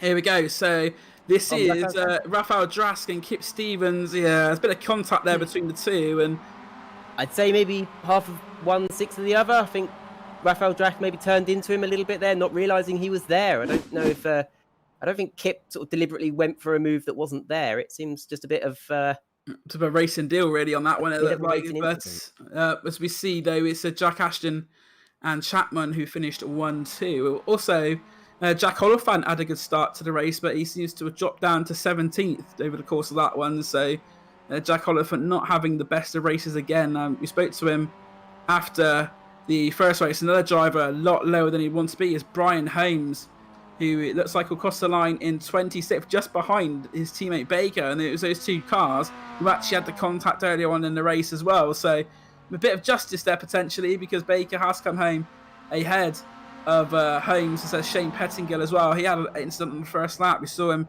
spinning onto the grass here as well, going through Abbey. So he was finished in 24th place. But the Xite Racing drivers, in their numbers, having a good race. You see Ashton, it was who took the win. Cyrus was in the top 10 as well.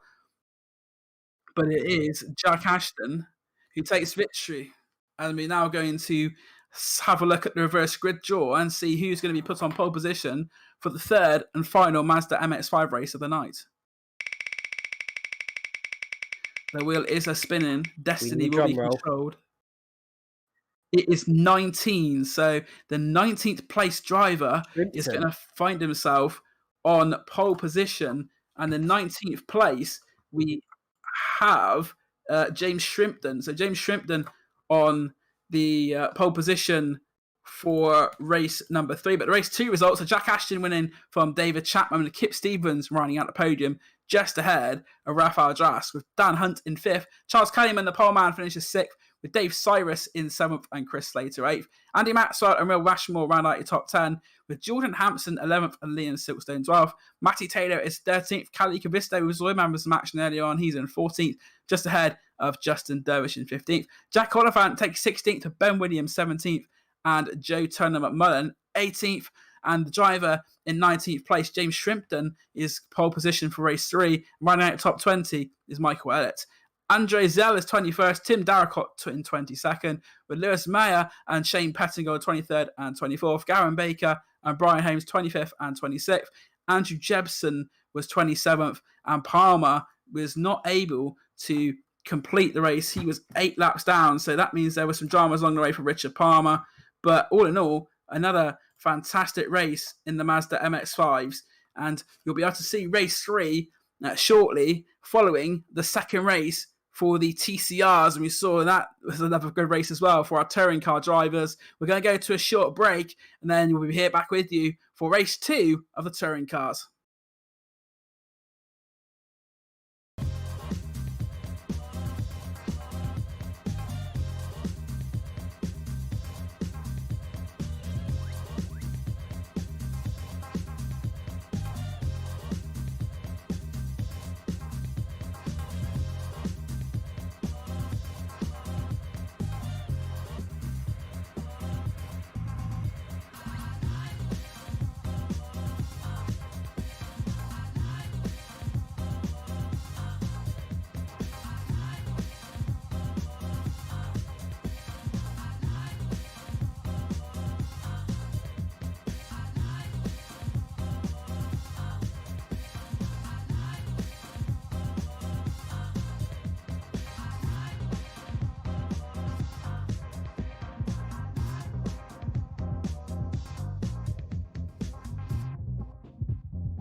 Welcome back, everyone, to our 4th race already of the night. It's flying by, this Xite Energy NHS Heroes charity race night here. We're into our 2nd of 3 TCR races now, the first of which was won by Jason Cooper by just over a second in the end over Adam Delmont, Mike Epps, and Lewis Smith, who had a 3-way battle for 2nd place.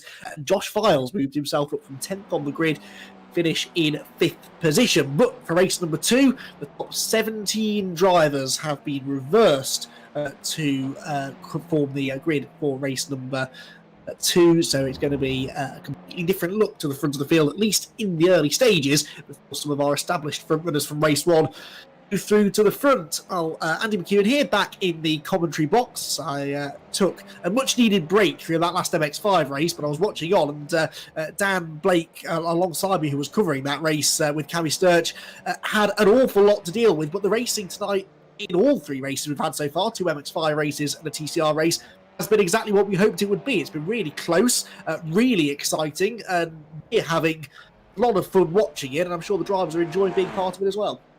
It's been a fantastic night and for a great cause as well. And Xite Energy raising money for the NHS Heroes, and I think the track selection of Silverstone GP has complemented our fantastic racing. There's a bit of everything at Silverstone, especially since they put in the new arena section, of course. So I think the track has also played its part. And as you say, we've seen some great racing. There's not been any situations really where the winners are pulled away. In each of the 3 races, they've really had to work for it.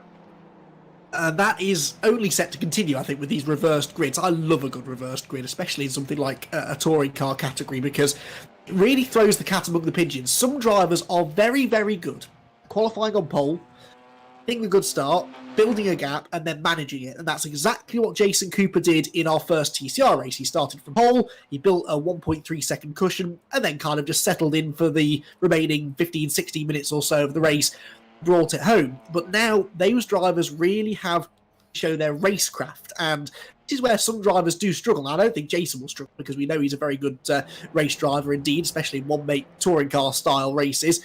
But Dan, it is a unique skill, isn't it, to be able to not just win from the front, but try and win from further back as well.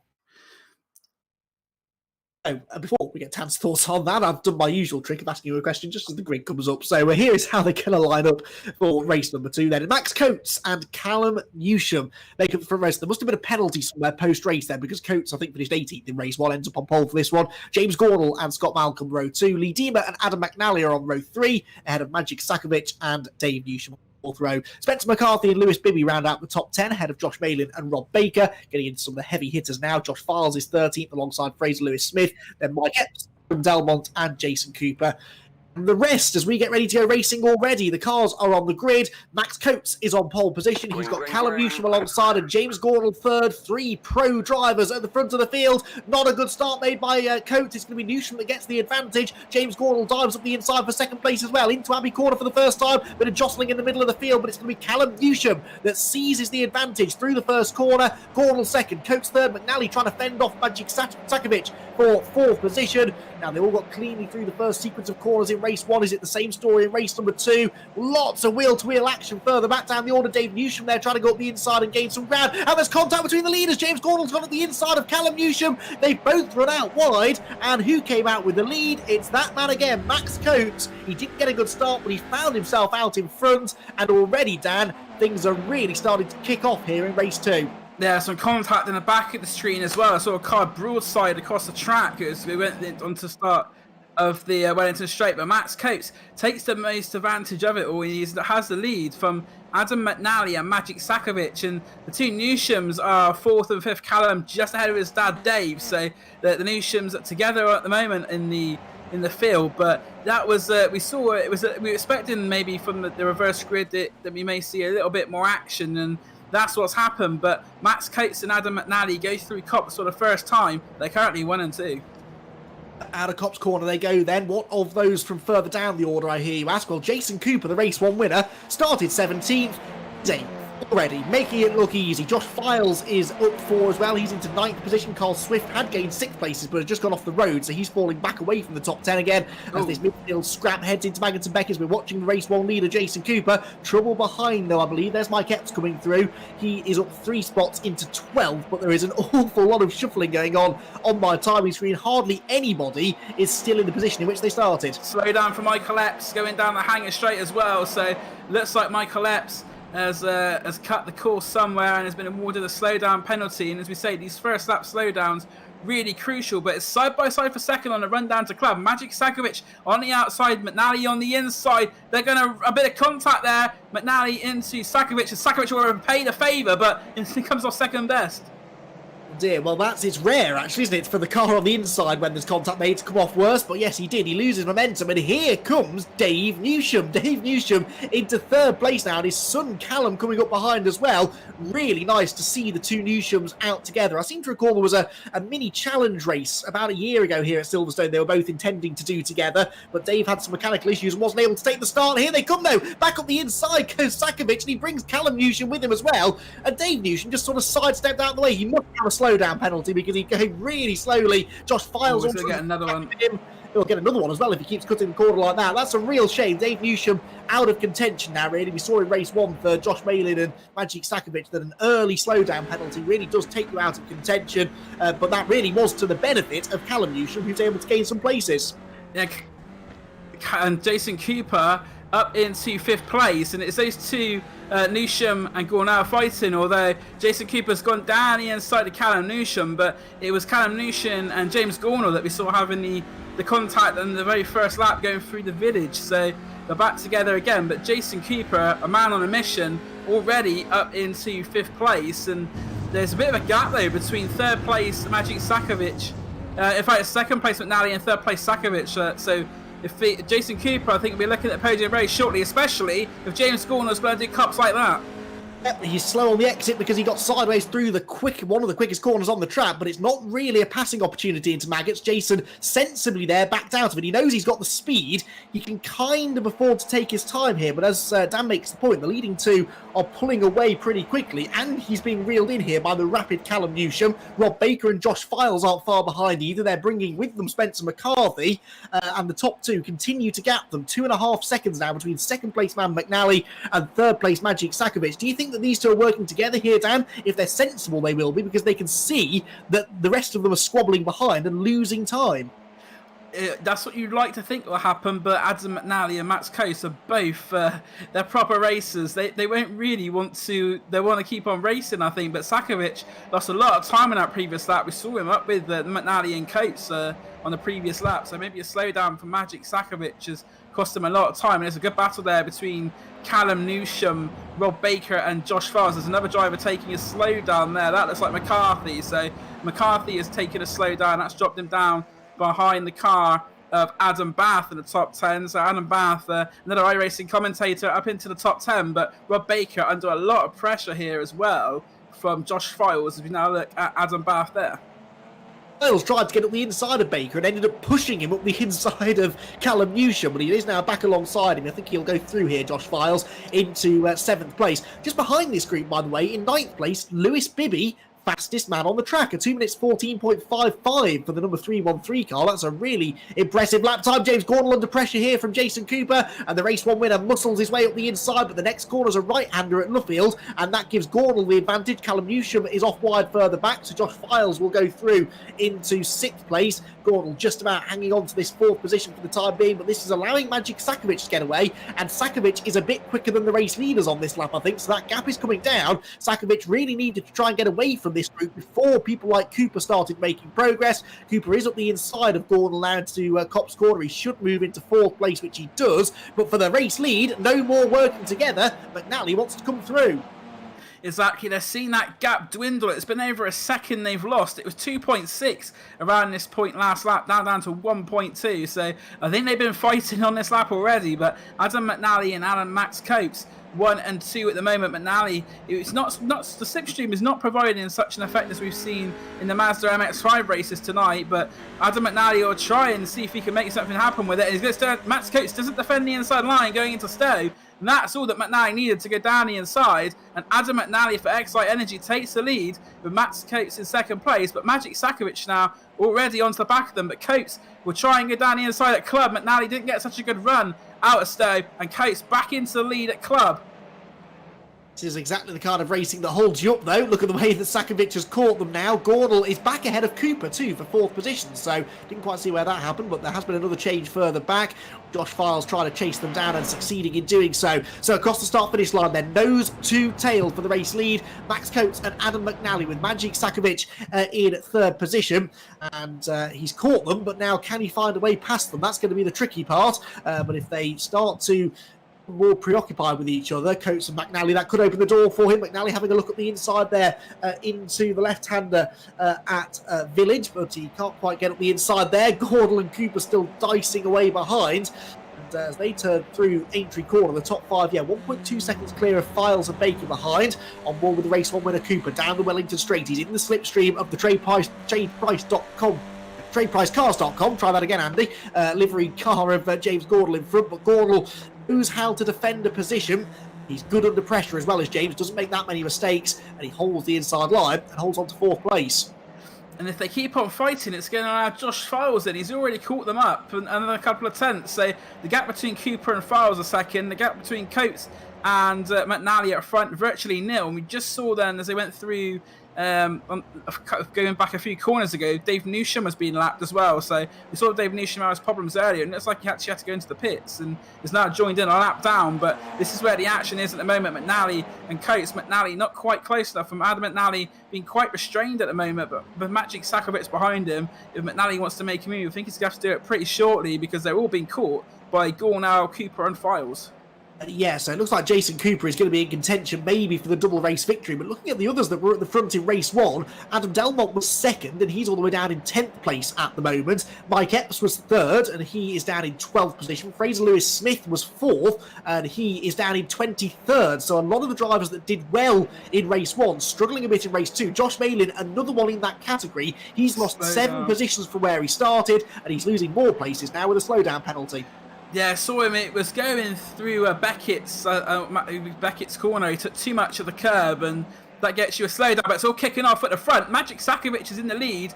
James Gornell 2nd, and Cooper 3rd. So, but then it's all changed very quickly there, and I'll have to go back and see what happened there. There's a slowdown being taken by McNally, it looks like, as well. As you see the replay going towards Stowe. Sakovic very late. Oh, contact there between Sakovic and Coates. Going into Stowe Corner. Oh, Gornell there. Mirrors going everywhere. And it looks like a bit of a cluster as they go down into Club Corner. And as you see there, Magic Sakovic, James Gornell and Jason Cooper rubbing their hands with glee. Although the move from Sakovic, which caused Max Coates to go wide, maybe was a little bit ambitious there. Contact between the two, but Sakovic has come out in the lead. Yes, he has, and Gordel is 2nd with Josh Files in 3rd now. So Josh Files in contention for a race victory. He picked his way through nicely from 10th on the grid in race 1 to finish 5th by the flag, and now here he has finished, he started this one from down in about 11th place, and he's gained even more ground. Now he has picked up 10 positions, which is only 2 fewer than Jason Cooper, who is getting mired in this big group behind. Look, Cooper is just ahead of Max Coates, but he is under pressure from Adam McNally, so the two that were fighting for the lead earlier on now trading 6th position, but McNally has a bit of a run here on Cooper and Baker in front. That's Baker on the right, Cooper on the left. Cooper trying to go right round the outside through Cobb's Corner. They're both going to hold each other up. Adam McNally might get a run on the pair of them down towards Maggots and Beckett, but there's just nowhere to go. Those two drivers filling the road as we head into a part of the circuit you don't want to run side by side through. No one told Max Coates, though, who dives through on the inside of Adam McNally. That was brilliant stuff there from Max Coates, who just kept his foot in it and manages to hold on to that 6th position. They've also been caught by Adam Bath, who we haven't spoken about much tonight. Adam having a much better showing in race 2. He's got 12 positions from where he started into 8th place. Adam Bath, a great drive by him up to 12 places. Max Coates is going to be under pressure here because Adam McNally, once again, on the bumper, and those two have been fighting since the lights went out at the start of the race. But Adam Bath and the car Spencer McCarthy as well, on the back of that. So we've got 9 cars fighting, but Josh Files, what a move there. Looks a curb taken, but going through Club, he's just sold James Gornall, an absolute dummy. Yeah, that was brilliant, wasn't it? That was the typical move into that left-hander at the bottom of the Vale, just late on the brakes, and a really late lunge as well. But Gornall didn't defend, and Files kind of knew that he had to go for it, uses the curb to help turn the car as well. And Josh Files is now into second place. 1 second only separating Josh Files from the race lead, but he will definitely have one eye on that red and white number 35 car arriving on the scene in 4th place. Jason Cooper, the race 1 winner, is right back with them again, having been delayed slightly in the battling earlier on. He's now challenging James Gornall for a podium place. Rob Baker and Max Coates right behind him as well. But Jason Cooper, I think, will have his eyes firmly focused on the back of that number 99 car of Josh Files. He knows that Josh has the pace to go after the leader. Jason Cooper, will really want to go with him as well. He's at the inside of Gornall here into Brooklands corner. That was a textbook move there from Cooper. Runs a bit wide on the exit though. Gornall tries to fight back but leaves the door open there for Rob Baker, who saw a gap on the inside which very swiftly disappeared, and as he backs off after the contact, Max Coates has a bit of a nibble at his rear bumper too. That was a perfect example there, wasn't it, of how one little side-by-side battle, one bit of contact, it just backs that whole group up, and you always get that kind of accordion effect, don't you, which ripples back through the pack and creates even more contact. Adam McNally there trying to make a move on Max Coates, and you say that all came from that little bit of contact between Gornall and Baker. They all slowed down, and Max Coates has now got Adam McNally alongside him, and they're going, they almost went side by side through there. Max Coates showed it can be done, but I just don't know where to look in this battle. We have the top 9 cars pretty much bumper to bumper, and the gap between Sakovic and Files is now just under 0.4 of a second. So coming down the hanger straight for the 6th time, they will get a decent run. And also, as you can see, McNally and Coates are still bumper to bumper again. And at the front, the gap is still just about 0.2, but McNally's going down the inside of Stowe. That's a nice move by Adam McNally, as long as he doesn't push too wide though, and allow Coates to get the momentum, which it looks like he has pushed a little bit wide, although Max Coates will be on the outside coming down the Vale into Club. Into the left-hander they go then. Coates on the outside, McNally on the inside. Adam Bath tries to join in as well, clatters over the curb, nearly clatters into the side of Max Coates' car, but in the end he executes a perfect switchback manoeuvre into the second pile of Club, gets the inside, but that's the tighter line, the slower line actually out of the corner, and it's Spencer McCarthy that could benefit. He's got the slipstream from Max Coates, goes round the outside of Adam Bath, and Spencer McCarthy moves into 8th position. Absolutely tremendous battling here right the way through the field, and really we've got the top sort of 10 cars here separated by not very much at all, because the leaders are only about a second clear of this mammoth train of cars dicing over 3rd. It's still Sakovic leading, Files in 2nd. Jason Cooper has caught them now in 3rd though. Cooper was fractionally quicker than Josh Files on the previous lap, and there you can see the leading 3 down the Wellington Straight underneath the circuit access bridge into the braking zone at Brooklands. Files has a little look, that was a bit too far back from Sakovic there to really make the lunge, but he's just trying to distract the race leader, isn't he there? That little flash of colour in the mirrors can sometimes force the race leader to outbrake themselves or take their eye off the ball and miss the apex. It worked though. Magic Sakovic is a pretty experienced sim racer. He knows how to cover the position, and he's not going to be fooled by those tricks of the trade that Josh Files is trying to use. Yeah, good old trick of the trade there. Just trying to show the nose. He's going to do it again, going through cops. Although this time he brakes later, and that's a genuine move. And Josh Files, a little bit of contact there, but he's made it through. So Josh Files in the lead. Jason Cooper will try and follow him through as well. And I can't see Sakovic wanting to give this one up, although he does brake. They don't want to go side by side, but it is now Josh Files who has the lead. Magic Sakovic in 2nd, Jason Cooper 3rd, and behind you've got Gornall and Baker fighting hard, and McNally has finally made it past Max Coates, and he's now up into 6th place.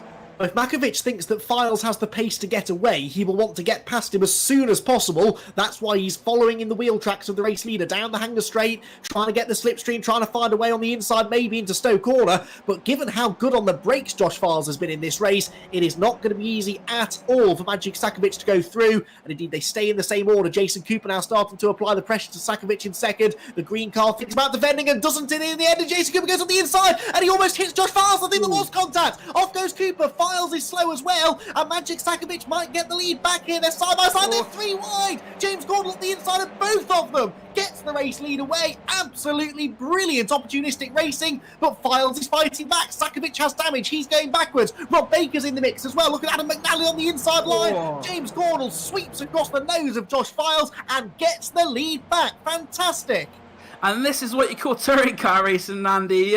It's been quite quiet until this point, but it explodes into life with just under 4 minutes to go in this race. And you don't know where to look next. Spencer McCarthy, who was 9th, there's now looks like he's going to try and get around Max Coates. A bit of contact there between them two as well. Adam Bath, they're going 3 wide due to into Aintree and Wellington straight. That never was going to work. And it's getting a little bit scrappy towards the end of the race, but it's fantastic entertainment. But out of all that, James Gornall leads and Josh Files second, with Rob Baker in third.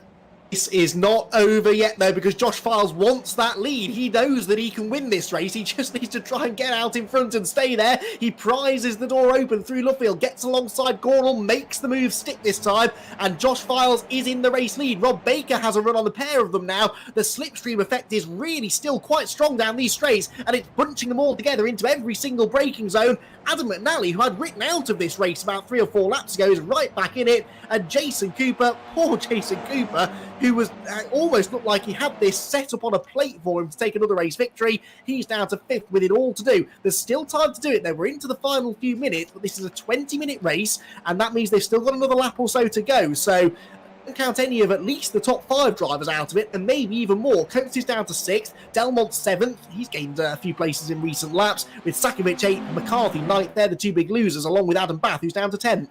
Adam Delmont was in that pack as well, just taking a slow down. But as you see, I think they're probably getting the last lap board this time round. But Jason Cooper's done well to recover back to 5th. We saw him on the grass going across the track, and I thought that maybe Jason Cooper's chance of a win was gone. But never say never. As well, Baker looks to make a move down the inside of James Gornall, who does the same curb hopping that we saw earlier on. It's not worked out for him though. And Adam McNally looking to go down the inside as they do get the last lap board now. The lap car moves out the way to the inside. He doesn't want anything to do with this. But we've got a fantastic battle of 5 cars. And as we say that, this will be the last lap board because we have just under 2 minutes to go. But Josh Files has pulled out to the tune of just over half a second, and he's trying to make it free while the cars behind him battle tooth and nail for second back. It's the last lap now, as you say, so they're not going to really want to work together now, and that is exactly what Files needs. He needs this lot to keep on holding each other up. Gornall, of course, doesn't want that. He wants to try and set his sights on the race leader, but Files seems to have the speed. The only driver in this group that maybe is quicker than him is Jason Cooper, but Cooper's all the way down in 5th. We're following it on board with him now as we go down the Wellington Straight. Will he have a go at McNally here, I wonder, under braking into Brooklands? He's a bit too far back. They all brake pretty much at the same time, but they're all sliding around in front. Where's Gornall gone? He was a bit wide there, I think, into the left-hander, but he's holding on. So round the outside goes Jason Cooper, hoping they'll all hold each other up on the inside. It didn't really work, though. There's not enough traction out there, and on these old, pretty worn-out tyres now, he won't have the traction to come off the corner on the outside line either, so he stays in line in 5th, and that lead gap, Dan, keeps on growing. Up to nearly a second now. Josh Files over James Gornall, 8/10. But Jason Cooper, still thinks there may be a podium in this. As you see, Adam McNally goes very wide there through Cops Corner, and ahead of them as well, Rob Baker and James Gornall fighting, and Josh Files, I think, will be giving a huge sigh of relief, because unless he makes a mistake, I think he's pretty much going to win this race, because the cars behind, 2 occupied with each other, and you still can't tell he's going to be on the podium, because Baker, he was close to Gornall, but McNally's even closer to Baker. So we've got a 4-car scrap going on as they get down the hanging straight for the final time, though. It is Josh Files who leads. The trouble for Gornall is that Files has broken away now, so James isn't getting much of a tow. Enough, though, just about to keep Baker behind. He's very late on the brakes. He's too late on the brakes, actually. Baker gets a nose up the inside, but that'll only give him the outside line for the left-hander, and he won't want to open the door for McNally and Cooper here. This is going to get very interesting indeed. The final corner is approaching, the final overtaking opportunity, and Baker goes round the outside of Gornall, gets the inside for Clubb, muscles him out of the way, and McNally could get both of them. Josh Files is going to win the race, but who is going to join him on the podium? It's a scramble to the line, and Baker gets it. McNally's in 3rd, and Jason Cooper in 4th position, with James Gornall, or James Gornall, down to 5th. I don't think he's particularly happy with Rob Baker, and, well, we'll pull up a replay if we can of what... Oh, there was contact there as well between McNally and Baker as they came off the final corner. So it got a bit heated there towards the end, Dan, but it was brilliant entertainment. Talk us through it. Here's the replay then. So they go through Clubb, and Baker and Gornall, a bit of contact there, and McNally gets the better run out of all of them. Contact with Baker there once on the entry, twice on the exit, and Baker was actually off the track at the time, tried to come back on and made contact with McNally, but fantastic racing by these four. We said that last corner probably wasn't going to go without drama, and it delivered. Oh, yeah. Oh, Josh Malin there. Unfortunately, that kind of sums up his race. He ended up 14th, so he might be one to watch with the reversed grid, and we can get the reversed grid draw done now. I think Graham Sessford ready with the spinning wheel. So remember, anybody, well, basically, it could be anyone on pole position. Even if you didn't finish that race, you're still included in the grid reversal. Last time, it was the top 17 were reversed. That would put Emilio Largo back on pole position again, which I think was going to be the case for this race. We'll spin the wheel though. The final reverse grid for the TCRs is... oh, good.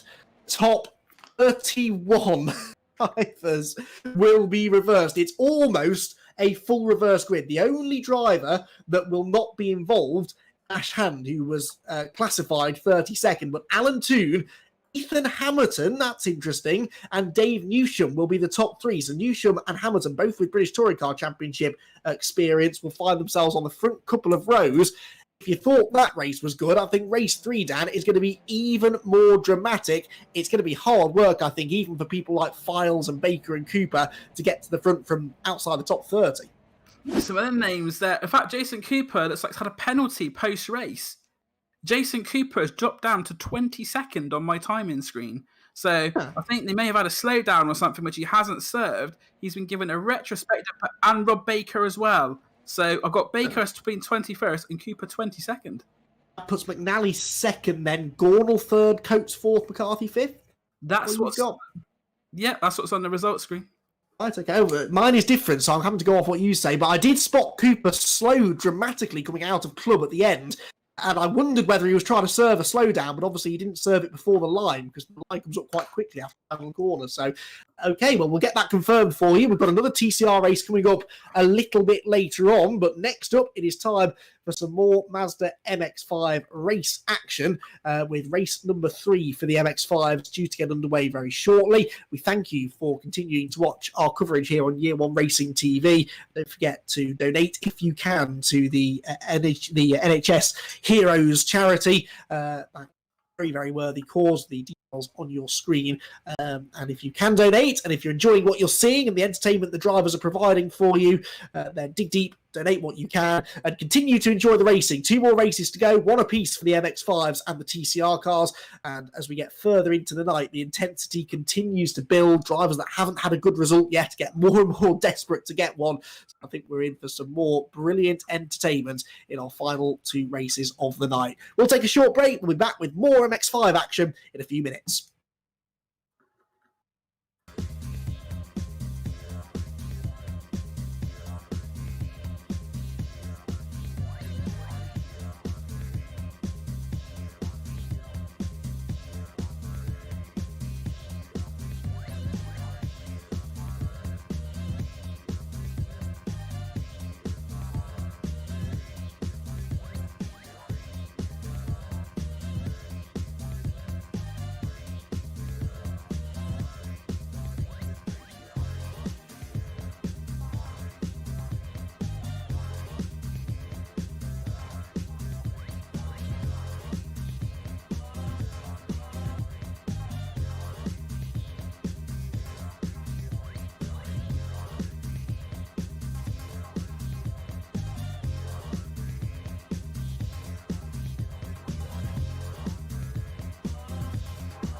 The final race of the night for the Mazda MX-5 drivers is not that far away now. Drivers just loading into the third and final session as the sun begins to set on our Xite Energy NHS Heroes charity race night. We've got 2 more races to go, 1 apiece for the MX-5s and the TCRs, and the racing in each of these series has got better and better with each race that's gone by. So we've got high hopes here for another fantastic 20 minutes of racing action. It's been a double race victory tonight for Jack Ashton. He won race 1 from the pole position. He won race 2 though from 15th on the grid, and it's another big grid reversal. About the top 19 or so drivers reversed from the result from race 2 to form the grid for this one. And David Chapman, second place in both races, despite leading on both occasions going into the final lap, just never quite been able to seal the deal and get the race victory. But he and Jack Ashton have definitely been the pace setters tonight, both really impressive.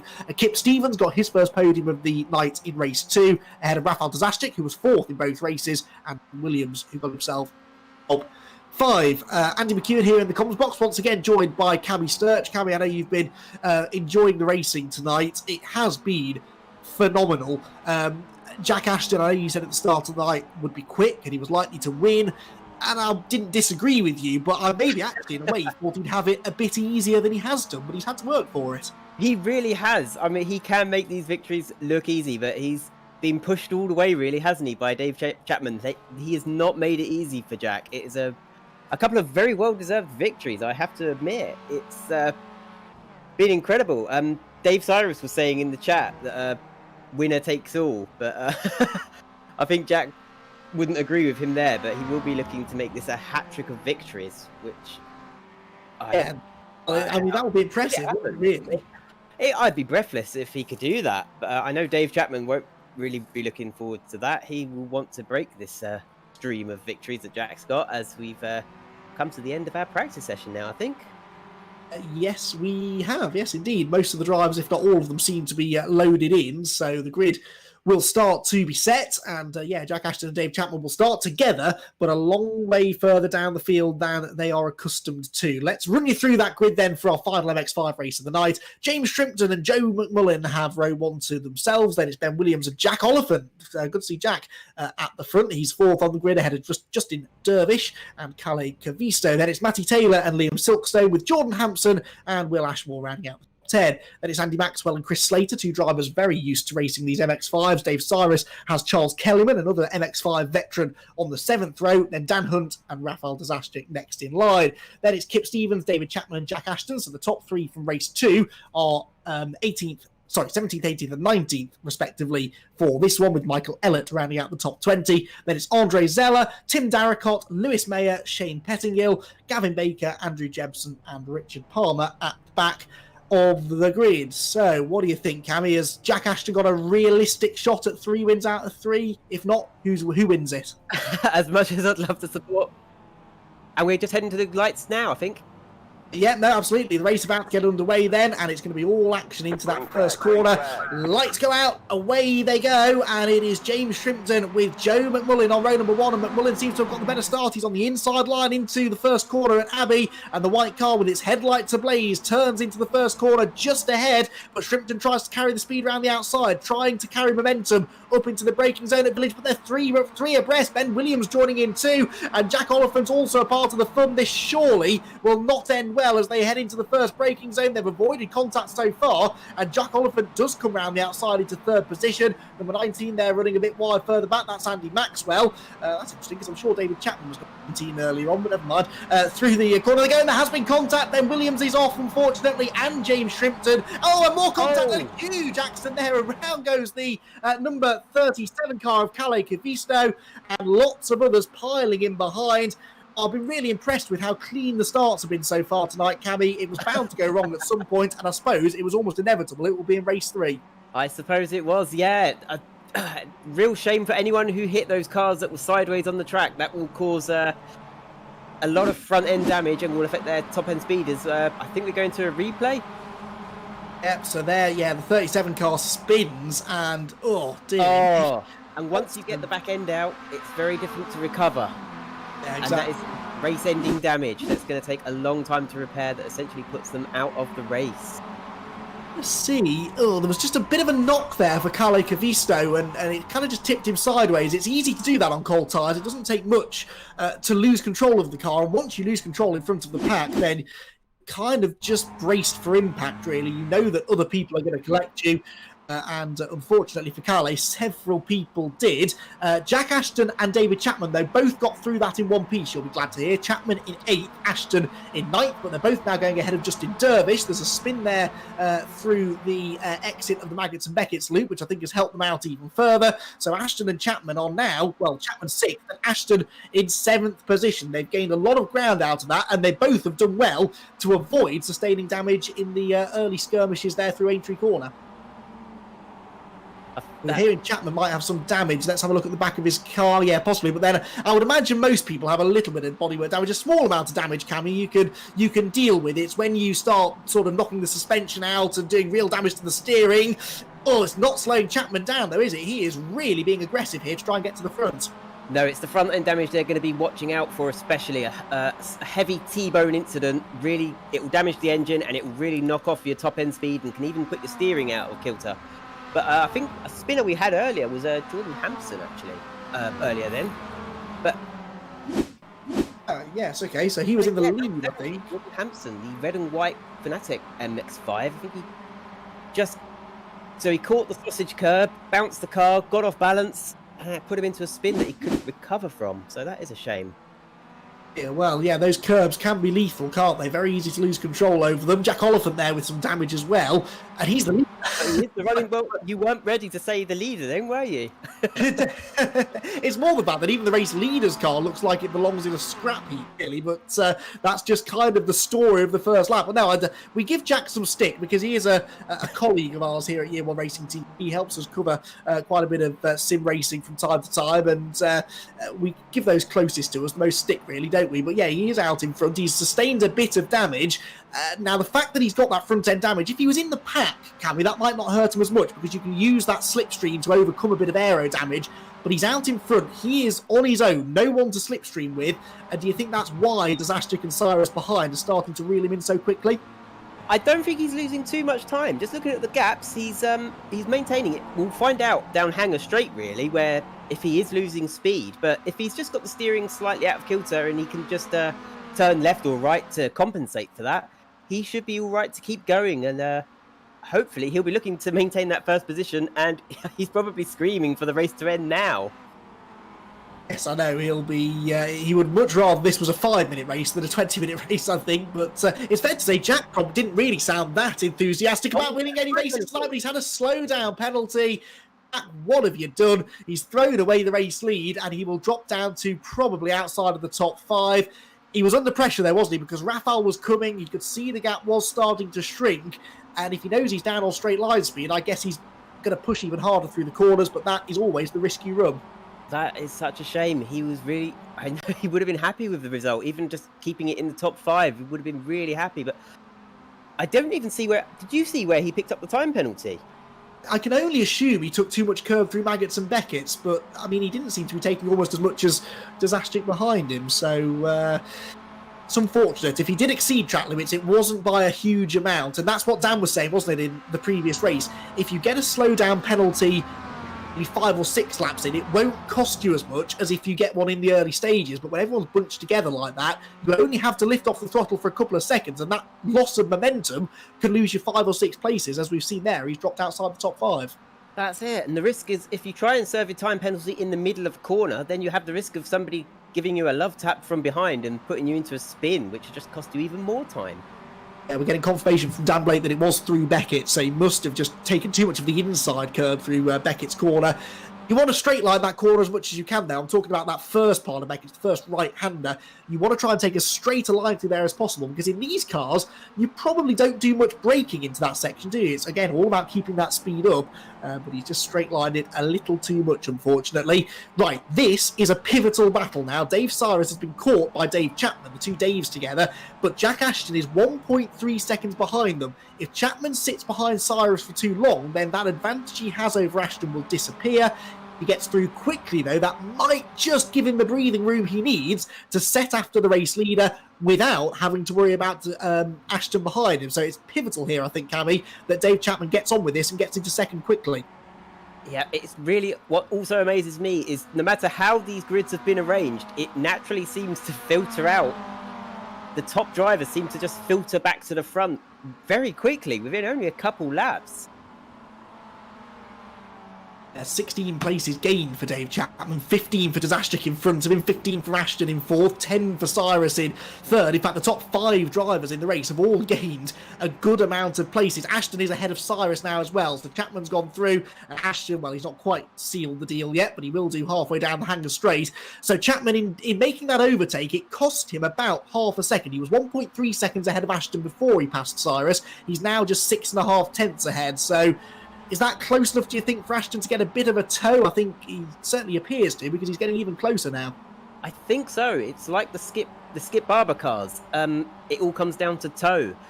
And I think you really want to ideally be at least 1.5 seconds behind the car in front to benefit from that. I was just looking actually at the times and several people who are out of the race at the moment. And one of them was Daniel Hunt, who was one of the contenders for a sort of podium finish.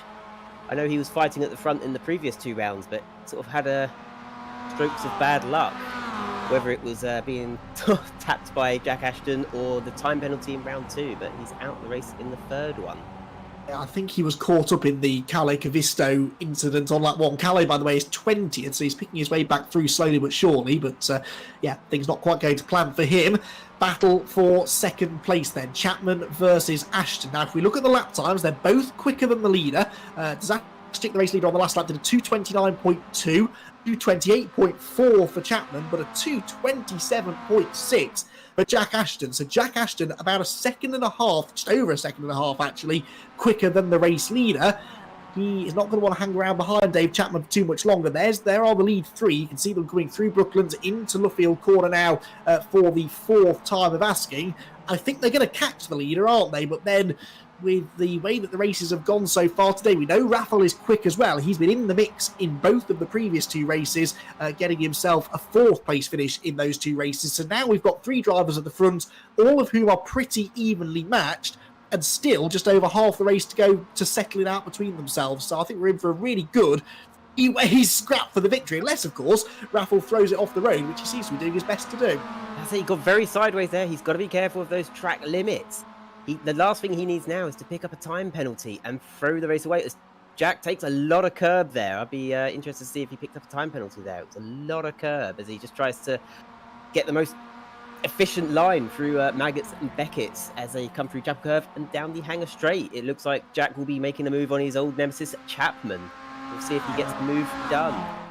Whether Dave will fight this or not, because if he starts defending, they're going to lose more time to the leader. Let's see. In fact, Ashton might be. Yes, he was pushing him, wasn't he? He didn't step out, so that's interesting. That's a sign to me that they are working together. Ashton knows that right now, if Chapman, who's been his enemy in the previous 2 races, is kind of now his frenemy, shall we say. They'll work together for the time being, but then once they catch the leader, I think it will then be every man for themselves. Dazashtik, Chapman and Ashton, then the top 3. The gap is going to be about 3/4 second between 1st and 3rd places. Traffic up the road as well. That's just what these 3 do not want to see. Definitely looks to me, though, like Jack Ashton is happy to push Dave Chapman along for the time being and work together to catch the race leader. I'd say it's exactly what Jack wants to see, actually, with Rafael in front. Oh, and that back marker's really getting in the way there. I don't think he knew whether to go left or right and just sort of stayed still, which might have been the more sensible choice to make there. Just staying still and keep holding your position on the racetrack is, it's not a bad decision to take. It's a safer one, at least. But yeah, as the leader coming through, you're the first one that these back markers see. And once the back markers have, it's easier to be in second place and take a back marker because they know you're coming. But when you're the first driver, you can catch them by surprise a little bit sometimes. And they're not always the easiest to get past if they haven't noticed you. But no, it's exactly what Jack wanted to see. He wanted to see back markers, and he's already made up a place on Chapman. And he's going for the move as well on Rafael through Luffield. Can he? No, he's going to tuck in behind, maybe make a move at Cops. But yeah, he really wanted to see these back markers because it gives him a chance to pounce. Andy. Yeah, exactly. So that worked out quite nicely. Chapman kind of went to the inside of the slower car into far into a village, and because he was on the tight line, nearly ended up hitting the side of the race leader. And I think in backing out of that, he opened the door nicely for Jack Ashton. But I don't think Ashton's going to escape here. He's still boxed in behind Raphael as they head into Maggots and Beckett. These three, I remind you, are now nearly 6 seconds clear of Will Ashmore in 4th, Dave Cyrus 5th, Andy Maxwell 6th, and Jack Oliphant, who was in 6th last time I checked. He's dropped down to 7th place now behind Maxwell, but he's still on for what I think will be his first top 10 finish of the night so far. Out onto the Hangar Straight we go again. You can see that three-way battle for 4th in the background, but this is definitely the race to be watching because the top three are together, and Jack Ashton doesn't want to work with Rafał Daszczyk. He wants to get a car between himself and Dave Chapman. I think probably sees Chapman as his biggest rival in this race, so he wants to try and keep that buffer between them. But from what we've seen of Rafał Daszczyk so far tonight, he won't back out of the fight either, and Chapman will also want to try and get past him. He's up the inside here, down the hill through the Vale, into the braking zone at Club Corner. Can Chapman take 2nd place? The place where he took the lead from Jack Ashton in the previous race. Oh no, there's contact! Daszczyk and Chapman have made contact. Around goes Dave. He recovers it brilliantly, and Rafał, in fairness, is backing off to let him go. But the damage, I fear, has been done. Jack Ashton has disappeared up the road, and he's now going to have nearly a 7.5 second lead. Real shame it had to end that way, Cammy. We've got a replay of that there. Dave just going into club. He had it, but then he just turned across slightly. I'm not saying it was his fault at all. He just he made to take the right-hander and just caught the front of Raphael's car, and Raphael had nowhere to go, and they made light contact.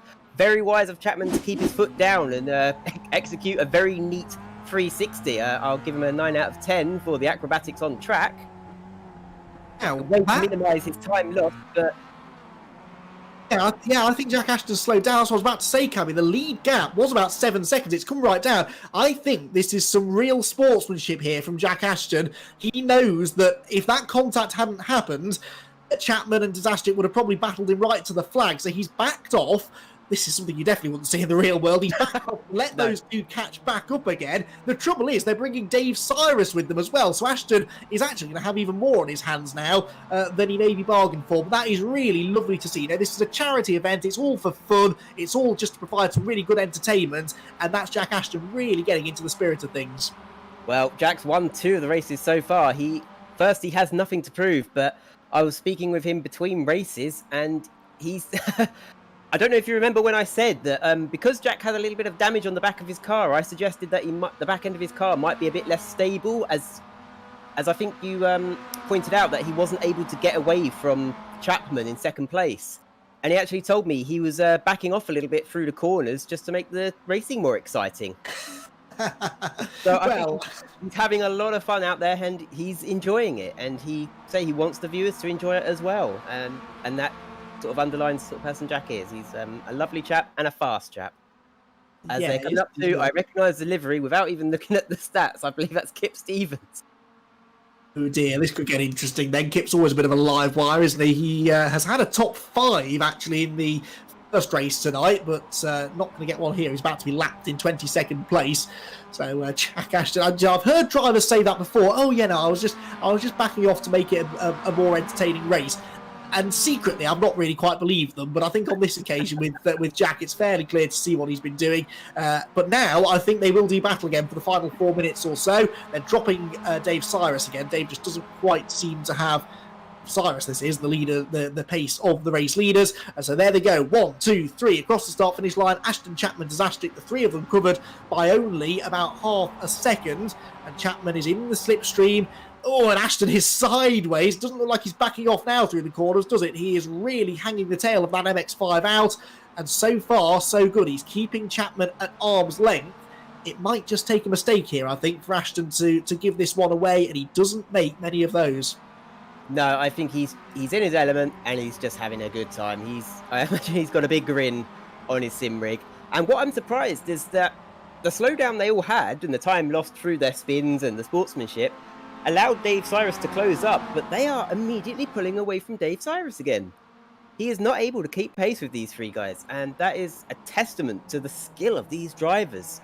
Everyone watching, these guys make it look very easy. I'm sure some of you thinking that, I could do that as well, but these these guys, these three at the front, it is a testament to the skill, the extra 0.5% that goes into these getting that race win, as we're watching the battle for 8th and 9th position with Justin Dervish.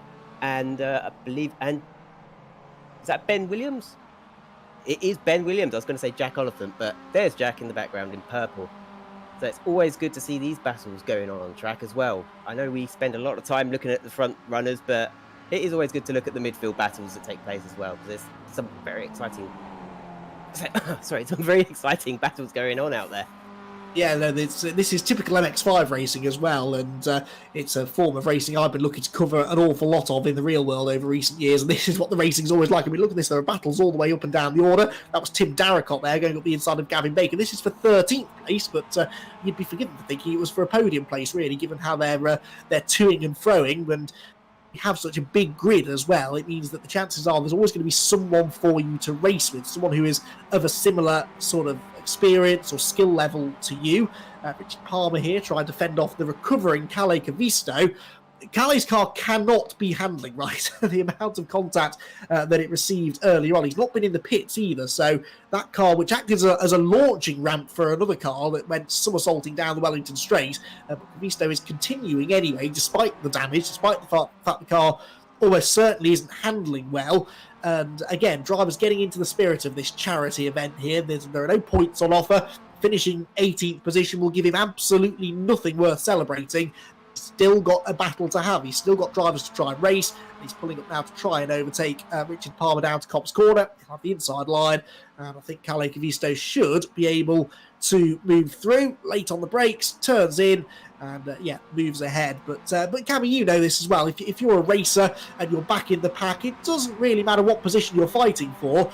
If there's a car in front of you, you want to get past it, whether it's for first place or 21st. Very much. Yep. Every battle is in your head a battle for the lead, and it's just tremendous fun as well. Even more fun if you've got good sportsmanship between the drivers. It makes exciting watching, it's exciting driving, and when you're not battling for the lead, there's a pressure off your shoulders, a pressure of expectations, I suppose, to perform, and you can drive a much more relaxed, fluid, calm race. And sometimes it's where you can find the best in yourself. I believe we're getting the white flag is out already. This time flies by, doesn't it, Andy? Doesn't it just? There's so much going on that it's easy to lose track of time, quite literally. What has happened here is Rafael Dazastic's got past Dave Chapman, not quite sure where. Dave seems to have faded a bit here at the end. He was struggling with tyre wear earlier on in the night, so I don't know whether maybe he's pushed the tyres a bit too hard on his charge through the field. He'll be disappointed, I think, to come out of the night without a race win, but he's definitely enjoyed his return to virtual MX5 racing, a man who has a lot of experience of racing these, or at least the Mark III version of these cars, in the real world. Out of Speckett and Chappell, they come then for the final time, and Dazastic looking to try and get the draft on Jack Ashton. You never know, Chapman could end up winning this anyway. Down into Stowe Corner they come, and Dazastic is going to have a go here. I know for a fact he won't settle in line in second place, has a little look to the inside, tries to take the early apex into Stowe Corner, and that actually had the effect of persuading Ashton to run a bit wide through the apex. Dazastic slots back in behind there. He wants to get to the inside into Club if he can, but he's just not close enough. Chapman closing in as well. Sideways for Dazastic. Through the final couple of corners they come. That could give Chapman a chance to get another second place. It's not quite going to happen though, I don't think. It's going to be 3 wins from 3 races for Jack Ashton. He takes the checkered flag. Second place for Rafael Dazastic. Third for Dave Chapman. And that was brilliant racing for the 3 of them. That's how you racing iRacing. In the pit wall after you've taken the checkered flag. Stuff there for Ashton. Dave Cyrus gets a solid 4th position with Will Ashmore in 5th. Ben Williams and Liam Silkstone next, then Justin Dervish in 8th. Jack Oliphant should get 9th place, and indeed he does. Andy Maxwell due through in the top 10. Brilliant racing all round there from the drivers up and down the order, really. I know we've waxed lyrical a bit tonight about Jack Ashton, but it really has been, that was some tough opposition that he had in the 3 races tonight. And when we saw him barely close out the first race over Dave Chapman, we knew we were in for some good racing between the two, and they really have been almost inseparable across the 3 races tonight. It's Ashton, though, who has just about had the edge, but both Ashton Dazashczyk and Dave Chapman have managed to take top 5 finishes in every single race, in fact top 4 finishes in every single race tonight. So those three, most definitely the class of the field, and it's been good fun watching them, hasn't it? It has, and speaking of classes, it's been a masterclass really in speed, sportsmanship, and handling these cars. These cars are not easy to drive. They're easy to drive around slowly, but getting those last tenths of a second, it is a mammoth task in these cars, as they are not fast. They're not really, in the strictest of terms, they're not really race cars. They're very difficult to make them go fast around corners. I was going to say, it's such a shame for Kip Stevens. He was a lap down, but he was absolutely keeping pace with those the top 3. So had he not gotten involved in that first lap incident with Cali Cavisto, he would have been on for a stormer. He could have actually been attacking 3rd place, but given that he was a lap down, he just followed sensibly, and he didn't want to spoil their races. Yes, which is not always a given, actually, where Kip Stevens is concerned. Sometimes if you give him a whiff of the lead battle, he will join in, even if he's not necessarily on the same lap. But no, he behaved himself tonight, thankfully, Kip. And the last few drivers just coming through. Michael Ellett there, celebrating in typical iRacing fashion. And he came home in 21st position. Here's the result then for our final MX5 race of the night. But don't go anywhere. There's still one more TCR race coming your way in a few minutes. Jack Ashton with the race win. Rafael Dazashczyk second and Dave Chapman in third. Dave Cyrus and Will Ashmore were 4th and 5th respectively, ahead of Ben Williams and Liam Silkstone. 8th for Justin Dervish. 9th Jack Oliphant. And 10th place for Andy Maxwell. Then it was Matty Taylor and Andre Zeller, Charles Kellyman and Gavin Baker, with Tim Darracott rounding out the top 15, ahead of Lewis Mayer. Cali Cavisto 17th, not bad given how his race started, i.e. not very well at all. 18th for Andrew Jebson, 19th for Richard Palmer, and Chris Slater in 20th. Then it was Michael Ellett, Kip Stevens and Shane Pettigill, and the 23 drivers that made the way to the flag. Then it was 4 non-finishers in the end. Joe McMullen, and that's a shame because he started up at the front of the grid. So too, actually, James Shrimpton, Jordan Hamps, also a non-finisher, and Dan Hunt, potential podium finisher, you'd have to say. But he sadly was out of luck pretty much throughout the night. Well, that is the last of our MX5 action. As I said, there's another TCR race still to go there with a massive top 31 grid reversal. Do not miss the final race of the night for the Xite Energy NHS Heroes Charity Night. Time for us to say goodbye, though, to Cami Sturch, who's made a wonderful debut in the Year One Racing TV commentary box. Cami, I think I know the answer to this question, but have you enjoyed yourself? I have, thank you. I was just going to say, the reverse grid of 31 cars. I really feel sorry for the guy in 32nd position. Yes, there was someone. I forget who it was now. There was someone that just missed out. Yeah, and they missed out on a pole position by the luck of the wheel. So thank you very much for having me. Yeah, no, absolutely. It's been a real pleasure having you here. I believe... oh, yes, here we go. We're going to get some interviews for you. We can speak to our unofficial champion, if you like. There are no points on offer, but I think with race wins from 3, we can definitely call Jack Ashton the winning man from the night. He's waiting outside the comms box, so should we tag him in and have a quick chat with there's won all 3 races tonight in the Xite Energy NHS Heroes charity races for the MX5s. Jack Ashton, congratulations. That was an absolute masterclass, but it wasn't easy, was it? No, it wasn't really. I had some great races today.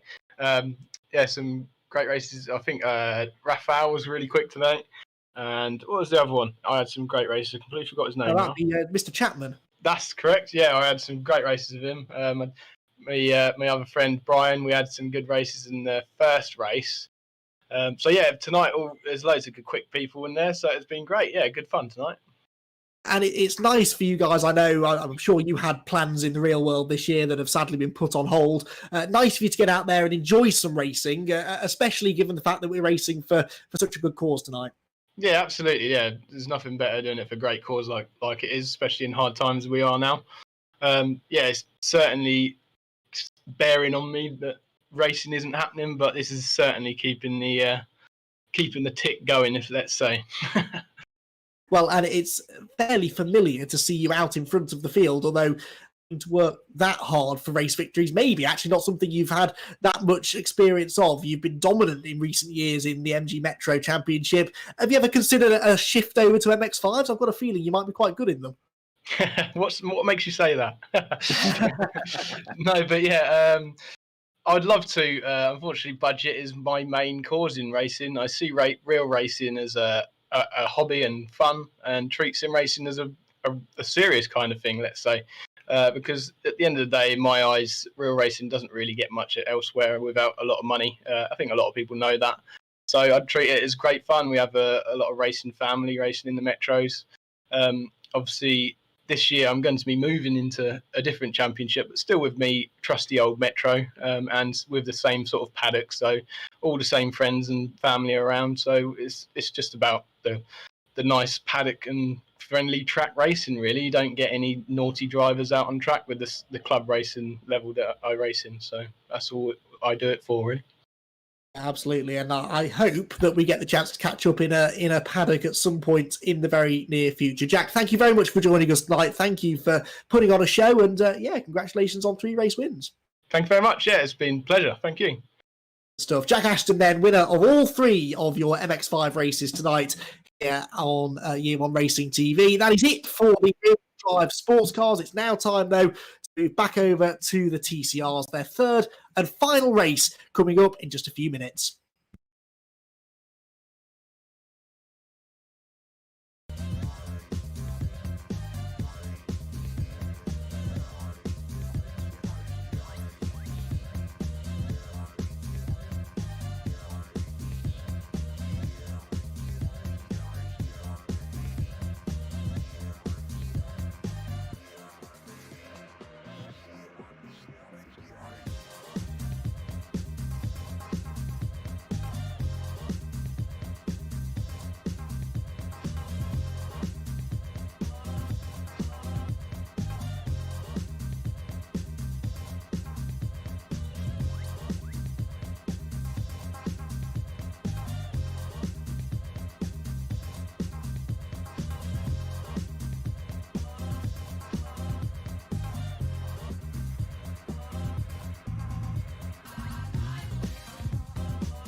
Welcome everyone then to the final race of the night. This is the Xite Energy NHS Heroes charity races. The final race being for the Audi RS3 LMS TCRs, which have put on a fantastic show already tonight with two different winners, Jason Cooper and Josh Files. Josh Files, multiple race winner in TCR Europe, a very experienced driver who I've just seen putting in the race chat, but he's never done a night race, which I find hard to believe. As you can see on your screen, Silverstone is now under the cover of darkness as day has transitioned fully into time. Touring car race at Silverstone really takes us back to some of the old BTCC races here in the late 2000s, the late 90s and early 2000s, which used to take place around the Silverstone National Circuit. We're on the full Grand Prix layout now for our final race of the night, which will get underway very shortly. But first, we have a very special raffle to get underway. Big thanks to Charlie Budd and everyone at Pristine Condition for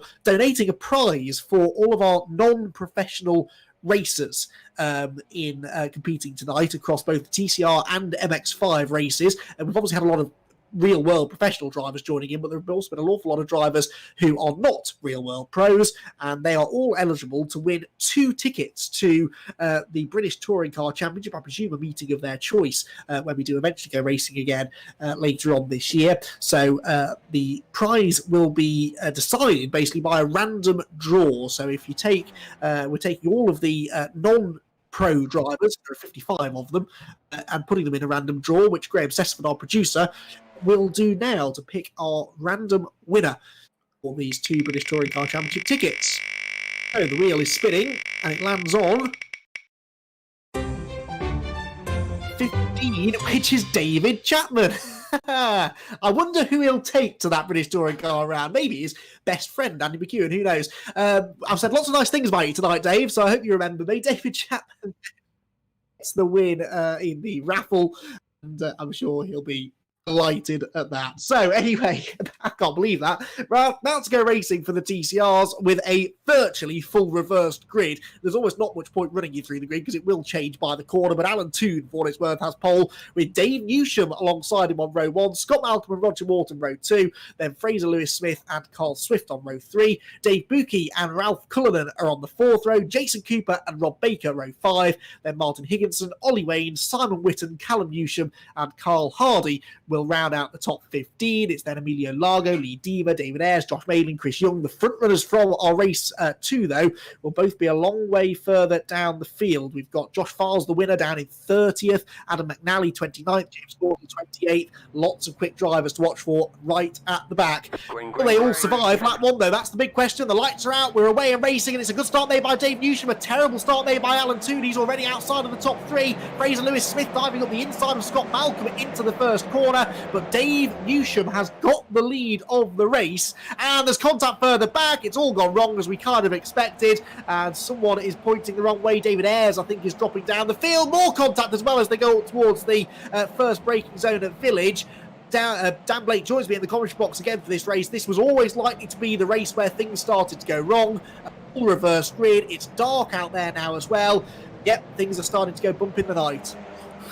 Indeed they are, and there's quite a bit of contact there as well, but I think the light is definitely having an effect on it. But Dave Newsham is leading a touring car race. It's not the first time we've said that, but Dave Newsham in the lead with Smith in 2nd place. Jason Cooper, though, up into 3rd place already.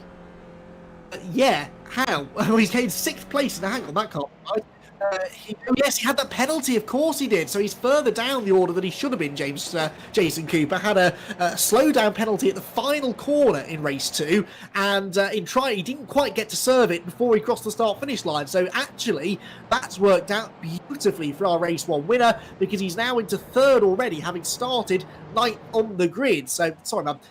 My brain took a while to get my head around that, so he is in 3rd place. Rob Baker's done well into 5th as well, and Josh Malin, another one I'm watching for here, Josh Malin into 7th position already, having gained 12 spots in the opening half lap. We're on board with the youngster now, a star of the Ginetta GT5 Challenge is Josh Malin, who, Dan, has really become very rapid very quickly.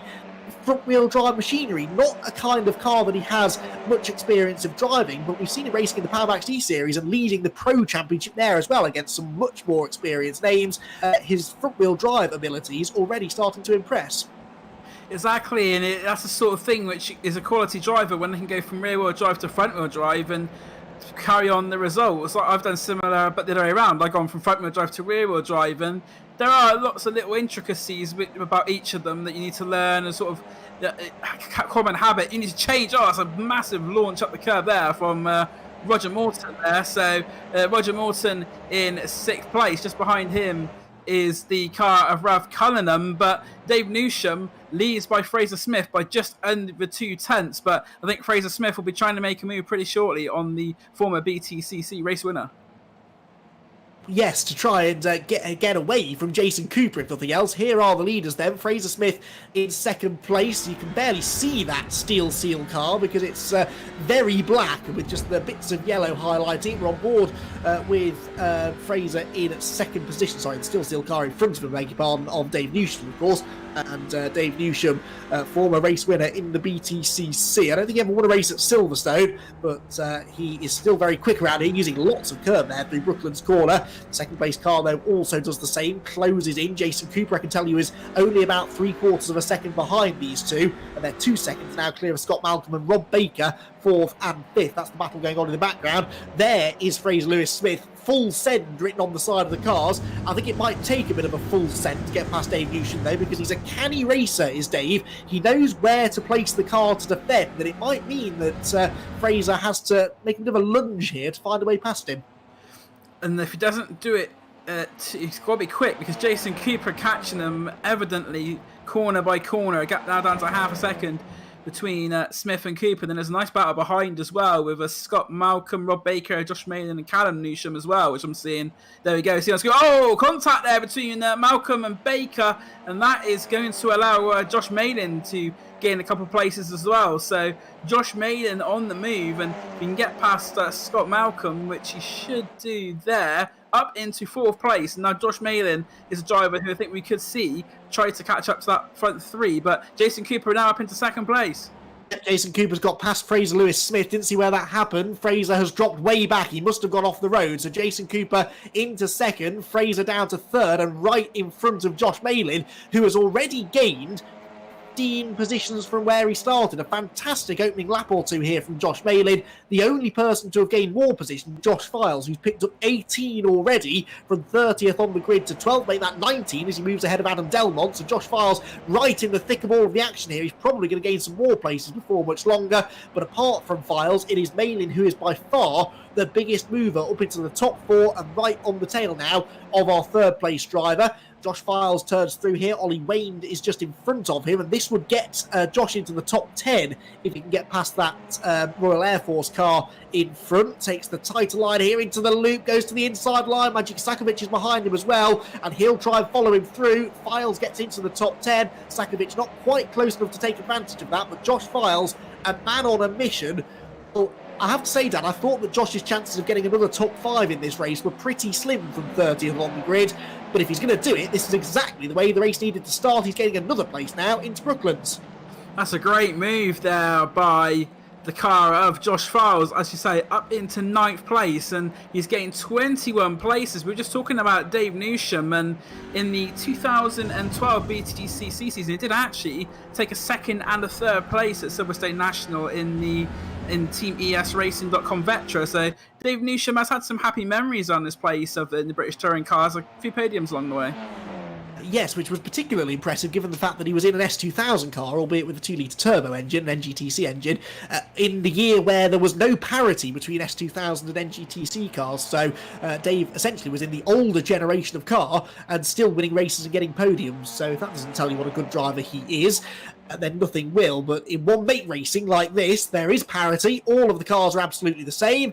And Dave Newsham is now under a lot of pressure from Jason Cooper, who is trying to make it 2 wins from 3 races tonight. Josh Malin, by the way, has got 3rd place away from Fraser Smith, and there was a lot of tyre smoke there. I think there's a back marker just up the road who had a bit of a moment through Stowe Corner. Thankfully, they've got that recovered before the leaders arrive on the scene, but that, I'm sure, caught the attention of these top 2, coming around that slightly blind right-hander into a cloud of tyre smoke. Yeah, especially as it's dark, it's a lot more visible. But what we're seeing now is actually a battle between 2 drivers who have had victory in front-wheel drive championships. We said that Jason Cooper won the BRSCC Ford Fiesta Championship, but Dave Newsham as well was the Renault UK Clio Cup champion in 2010 as well. So Dave Newsham and Jason Cooper, both winners of the championship in one-mate racing, and then that's catching up to the gentleman himself, Mr. Toon, that's Alan Toon. Who started on pole position, and the race hasn't really gone to plan, I think it's fair to say. Right, here's Callum Newsham. Now, Callum Newsham is in 14th place. Right in front of him, Josh Files. There's a car going the wrong way, which is not what's supposed to happen through the village sequence there. Josh Files has lost some ground in recent laps because he was up there inside the top 10, and something has happened to Josh because he's down to 13th now, just in front of Callum Newsham, who pulls to the left-hand side of the road with a slow-down penalty. So, unfortunately, that battle that was building up there is put on ice temporarily. But I'd be intrigued to know what happened to Josh Files. Contact there just behind Callum Newsham. Ash Hand, that was. And Ollie Wayne. We haven't seen much of Ash Hand in this race. He's in 17th place at the moment, the reigning British GT4 champion. And Ash struggling a little bit tonight, it must be said, in that 97 car. And he is having probably his best performance of the night so far in 17th position. Max Coates is up 13 places into the top 14 as well. But yeah, I'd be intrigued to know what happened to Josh Files in this one, Dan. Ash Hand was the driver that missed out on the reverse grid. He was our 32nd finisher, so he has made up 14 places. The car does look a little bit battered, but yeah, Josh Files, as you were saying, he's dropped down a couple of places. He's now on the move again, just going past Roger Morton up into 12th place, but that is going to be a big factor in the race for Josh Files. But at the front, Jason Cooper has now got ahead of Dave Newsham, and Dave Newsham has now dropped into third, so drama there, because now Josh Malin fighting round the outside Dave Newsham. I think Newsham may have got a slowdown going through Beckett's again. We've seen that quite a few times tonight. Exactly, I didn't see him go off track on that timing screen. The timing screen in iRacing, much more useful, I have to say, than most timing screens in the real world. It even tells you when a car is off the track, and I didn't see it flash up, so I assume therefore it wasn't an off as such. It was a bit of a slowdown penalty that he's had to serve. That puts Josh Malin into second place. Now, Josh Malin has been there or thereabouts all night, but hasn't yet had himself a top 5 because he's just been caught up in the midfield battling quite a lot. It's really nice to see Malin in second place. He's actually quicker than the leader because Cooper had a slow lap that time as well, a 2:16.0. So I wonder if there is a bit more to the Dave Newsham loss of time than maybe just a slowdown penalty, because the leader, Cooper, having got the lead on that lap away from Dave Newsham, has also lost ground to Josh Malin. Malin is 2.8 seconds back, Dan. It's going to be tough for him to catch. They got caught up with the back marker of Alan Toon. That's what happened there. So Newsham and Cooper both got caught up as they went through Village in the loop. So the back marker, Whitney, has got himself involved there, and that's what split them up. Yeah, well, it's always a shame for back markers to have an effect on the race lead there, but well, Jason Cooper will be happy, and actually that means that the point I was about to make maybe is not that relevant, because I was going to say that maybe Malin was a bit quicker than Jason Cooper, but we know why now. Still, Josh Malin set his personal best lap last time around, a 2:13.62, so we'll see if this sort of lap time's coming in. That is quicker than Jason Cooper's been at any point in this race, but the gap stands at 2.7 seconds right now. Newsham were on board with him now in third. Fraser Lewis Smith is still fourth. Rob Baker is fifth. Scott Malcolm then is 2.6 seconds back in sixth, ahead of Ralph Cullinan, Emilio Largo. Magic Sakovic with the ninth, he's gained 16 positions. And Adam Delmont, who again has been solid all night, second place, remember, in race 1 for Delmont, who runs 10th at the moment. Adam Delmont for Xite Energy has had a good night, as we see Smith down the inside of Newsham going into Stowe, and Newsham pushed out wide, and Fraser Smith of Full Send Racing just fully send it and takes it into third place. A great move there by Fraser Smith, pushed Dave Newsham out wide. And that's all. Newsham having another little moment there, and that would be music to the ears of Rob Baker, the Civic Cup driver, who is just behind him, and that could be the next battle we're keeping eyes on. Yeah, no, absolutely. Rob Baker has been aggressive at times tonight, but he is a very good driver, is Rob.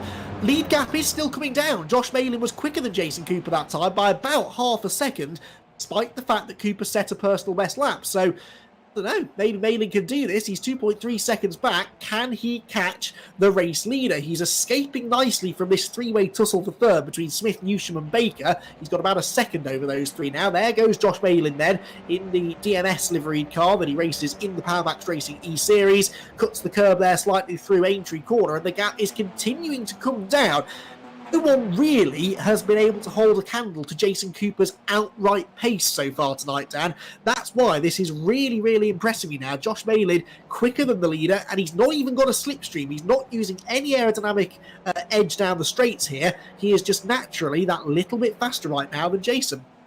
Similar, although he's put a wheel on the gravel there, and that is going to cost him. You see, dropping at least a 10th there. So Josh Malin putting in the hard work, and then he just makes a small little mistake, costs him some time. But it's exactly what we've seen sort of in the Power Max series as well, that as the season's gone on, Josh Malin has got stronger and stronger, and he's the closest that I think we've had to a pro driver winning when he took a second place earlier in the season. So Josh Malin is showing that he is definitely one of the faster drivers here tonight, and the gap now coming down again. So despite the fact he lost a couple of tenths when he put the wheel on the gravel, he's seemingly got it back already as they go through Beckett. It's the gap now just under 2.1 seconds.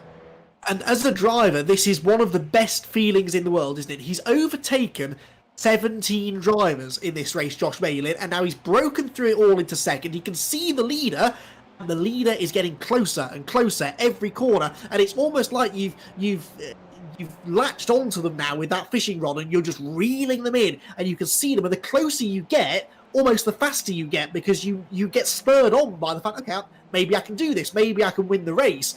And then when you get within a second or so and you get the slipstream, it gets even better. So that, yeah, you're right, this gap is now under 2 seconds between Cooper and Malin will be feeling better and better about his chances here every time he comes out of a corner, and he's that little bit closer to the leader. And also, I don't know if Jason Cooper may have got a little bit of damage in the collision with Alan Toome, because Fraser Smith, Dave Newsham, and also Rob Baker were faster than Jason Cooper on that previous lap. So all of the drivers in the top 5, and Jason Cooper missing the apex there as well, that's going to cost them a lot of time, and the gap is nearly at that magic 1.5 second mark. Josh Files, by the way, continuing his second recovery of the race. He's now into 11th and just behind Adam Delmont. We're going to see him here as he turns through Village and the Loop. Delmont in the Xite car in front of him, car number 77. Josh Files eager to try and get back into the top 10 here. He's been inside the top 5 in both of the first 2 races. Might be able to get himself up towards the top 5 in this one, but it might out of time, unfortunately. He and Ash Hand, the 2 biggest movers in this race. 19 places gained for Files, 18 for Hand, but he's down in 13th position, and 17 places for Josh Malin and Magic Sakovic. So they're the 4 drivers that have gained the most places in this race. Roger Morton here we're seeing side by side with Max Coates. Is that? No, Max Coates is behind them. So that was Roger Morton and Spencer McCarthy. McCarthy, I think, moving ahead of Morton there as they dropped into Brooklands corner. Not seeing quite the same sort of performance here from Coates. He did well in race 2 and he benefited from the reversed grid, got a 4th place finish, but back in the pack again, he seems to always find himself in the thick of the drama, doesn't he? I've rarely seen that car this year without damage on it, unfortunately. He's not had much luck, has he? No, you saw there a lot of damage to the rear of Max Coates' car. And speaking of damage, Josh Malin is doing damage to Jason Cooper's lead, because the gap now down to 1.2 seconds. Malin is now going to be within that slipstream range. So Malin is starting to get the effects of the slipstream, and it's going to be tight because we've got just over 4.5 minutes to go. But I think there'll be enough time for Josh Malin to potentially catch back up to the car. And also Ralph Cullenden's just dropped down the place as well. Magic Sakovic taking 6th place, gaining his 19th place of the race, and he's joint now with Josh Files for the Further Forward award of the most places gained. Files, though, is alongside Delmont for 10th, so that might be about to change again. But yeah, Josh Malin definitely reading in the leader on board with Files. He's gone through, but Delmont's still around there somewhere. He's on the outside into Club Corner. Can he go right around the outside? We've seen this work a few times tonight. You can carry good momentum around the outside at Club Corner, and Delmont will come off the turn just in front of Josh Files. Behind them is Mike Epps. You can not see Mike Epps' car because it's so dark behind, but he turns into the corner, and Epps, all there's dust and tyre smoke in front. Epps might actually get past Files. Back in line again, so Files still only on 19 places gained in this race. He's in 11th position right now. I think this place will change hands shortly, but he's kind of been stuck behind Delmont for a lap or so. These two seem reasonably evenly matched for the time being. Newsham here we're following now briefly, and we're on a ball, in fact, with Newsham now as he chases down Fraser Smith in front. He's got Rob Baker behind him, three of them about half a second apart from each other. Half a second between Smith and Newsham, half a second between Newsham and Baker, or Baker cruises in quite nicely there through Brooklands and Luffield, out through the flat-out right-hander at Woodcote Corner. This battle that's been sort of simmering away for the last few laps. I reckon there's still a story to be told here before the end of the race. But in front, meanwhile, the gap is not coming down as quickly as I thought it would. I was about to say that because, well, that was very wide for Newsham there, because Malin's been about half a second faster than Cooper each lap, I thought that once he got that gap down to about a second and a half, Slipstream would do the rest of the work for him. But Cooper is really pushing hard here, trying to keep that second place car at arm's length. Gap is creeping down still, but not by as much as it has been. So 1 second between the top two, and then a further 2.8 seconds back to the third place squabble. Down the hanger straight then, Malin really did start to take advantage of that slipstream. The gap is now down to about 9/10 of a second. So Josh Malin, I think he may catch him, but a little bit too late. About a third that's got behind it. You see the headlights flashing away, and that's a battle between Fraser Smith, Dave Newsham, and Rob Baker going in towards Club. And Newsham just gets it stopped in time behind Fraser Smith, and they got quite a gap back for 7 seconds to Magic Sakovic. So it's going to be these three fighting for fourth place, but Josh Malin taking chunks now out of Jason Cooper. The gap is about 8.5 tenths now. It seems to be steadily coming down each corner by about a tenth as they go down towards the one of the new sections here at Silverstone, which we say new. It's probably been about nearly 10 years now since the Arena GP was established, but Josh Malin very close and not about a third, as hot as ever, because Dave Newsham is going to try and get around the outside of Fraser Smith, gets a bit more momentum. There's a little bit of dual bang in there, but Dave Newsham has got the outside line on Fraser Smith, and Rob Baker, a very keen participant behind as well. Yeah, Baker really wants to try and make it three abreast if he can, but Fraser Smith has the inside cover. No, he doesn't. He leaves a gap open.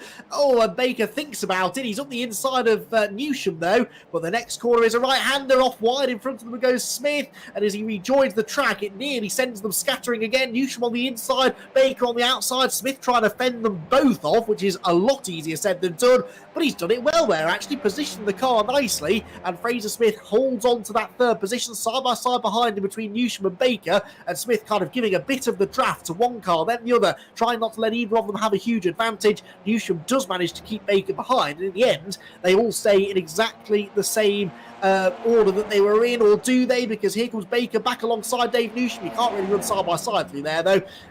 They do settle back in line, single file. This third place battle, I thought it was going to keep on developing into the final stages. Now, speaking of which, are we on the last lap? I think we will be, yeah, because we've got 15 seconds to go, so that battle has got two corners to sort itself out. But Josh Malin, I don't think it's quite going to catch up to Jason Cooper. I think he just needed a couple more laps, because they go round Stowe for the final time. They're going to go down towards the Vale into Club, and Jason Cooper looks set for a second win of the night, but behind, it's all kicking off side by side. I don't know who's going to finish third. It could be any one of three drivers, and maybe Magic Sakovic could be in with a shot if they take it. Oh no, Sakovic is still there in sixth place. Anyway, Jason Cooper is going to hang on. He's going to take the checkered flag. Only 0.6 of a second ahead of Josh Malin, though, who put in a charging drive and set a personal best lap on the last lap of the race. Brilliant stuff. Fraser Lewis-Smith is third. Rob Baker fourth. He got past Dave Newsham into the final couple of corners. Magic Sakovic comes home in sixth. Then Ralph Cullinan seventh. Emilio Largo is eighth. Scott Malcolm ninth, and Josh Files, he did get that 20th overtake and gets himself into the top 10 in all three races. Great stuff there from Josh, a real character of the TCR racing community. Adam Delmont, the man that he overtook towards the end, he ends up 11th, Mike Epson 12th, Asham 13th, Spencer McCarthy 14th, and Simon Witten rounds out the top 15 with Max Coates and the rest piling in behind. Jason Cooper might well celebrate here, because I think you're right, Dan. Another lap there, and maybe Josh Malin could have done something about it, but Cooper really won that race in the early laps, didn't he? The progress that he made in those first 3 or 4 laps of the race, and then he got the lead and pulled away. If he hadn't have been able to do that so quickly, then Malin would have been a lot closer to him when he broke through into second place. But the fact that Cooper had that margin meant that he was always going to be tough to catch. And also Cooper starting a bit further up the grid due to the penalty that he received at the end of the second race, of course, which sort of put him starting within the top 10, but he still had to make up those 10 places and stay out of trouble. And Jason Cooper has proven very good at being able to stay out of trouble in the series that we've been watching, and as well as this one as well. Jason Cooper, one of the more consistent drivers in the top 10s. So as you now see the results on the screen. Indeed we do, and those results confirm Jason Cooper as your race winner, the second race win for him tonight. Josh Malin in second, Fraser Lewis-Smith in third, Rob Baker fourth, and Newsham rounds out the top five. Then it's Magic Sakovic, Ralph Cullinan, Emilio Largo, Scott Malcolm, and Josh Files to round out the top 10, ahead of Adam Delmont, Mike Epps, Ash Hand as well. That was his best race of the night by far. Spencer McCarthy 14th and Simon Whitton 15th. Then it was Max Coates, who gained 11 places but only managed 16th in the end, ahead of David Ayres in 17th, Ollie Wayne 18th, Roger Morton 19th, and 20th place for Adam Bath. Ibuki was 21st, Lee Deemer 22nd, Carl Hardy 23rd, Callum Newsham, who sadly dropped down from 14th on the grid to 24th by the flag, ahead of Adam McNally. Then it's Martin Higginson, Chris Young, and James Gordell, the last of the finishers. And we're hearing now there was another penalty for, Rob Baker. So Rob Baker, who came across the line fourth, my timing screen still says fourth, but Dan Blake messaging me saying that it's going to be 22nd he ends up in as a result of the penalty. Where did I get to? 25th McNally, 26th Higginson, 27th Young, and James Gordell 28th. Three drivers not classified: Alan Toon, Carl Swift, and Lewis Bibby. But actually, surprisingly, 28 of the 31 starters were able to get to the flag. So that rounds out racing for the night, and it looks like maybe we're going to be able to have a chat with a couple of drivers, and we'll see who pops up outside. Oh, Jason Cooper's here, so we'll definitely have a word with Jason Cooper, our double winner in the TCR races tonight. And Jason just waiting to be dragged into the comms box. Brilliant won a victory in race one, not quite so clear cut in race number two. We'll see if we can have a word with Jason. There he is, Jason Cooper. Congratulations, another race win, but honest, were you a little bit nervous going into the last lap at how close Josh was getting? Yeah, I couldn't really see where I was going, and I think he had a bit of assistance with a bit of draft as well, so that gap disappeared very quickly. It did, didn't it? We were wondering whether maybe you had some damage as well from, I think you had a bit of contact maybe with a back marker, Alan Toon, earlier on. Was that affecting you in the second half of the race? Don't know if I touched him. I think it was close. I think I might have just missed him. All right, so no, you could have used that as an excuse then for No, Josh. Well, it's been a great night for you, though. You won the first race as well, and race two with the reverse grid didn't quite go to plan. You had that penalty at the end, which was a shame, but it really helped your grid position then for race three.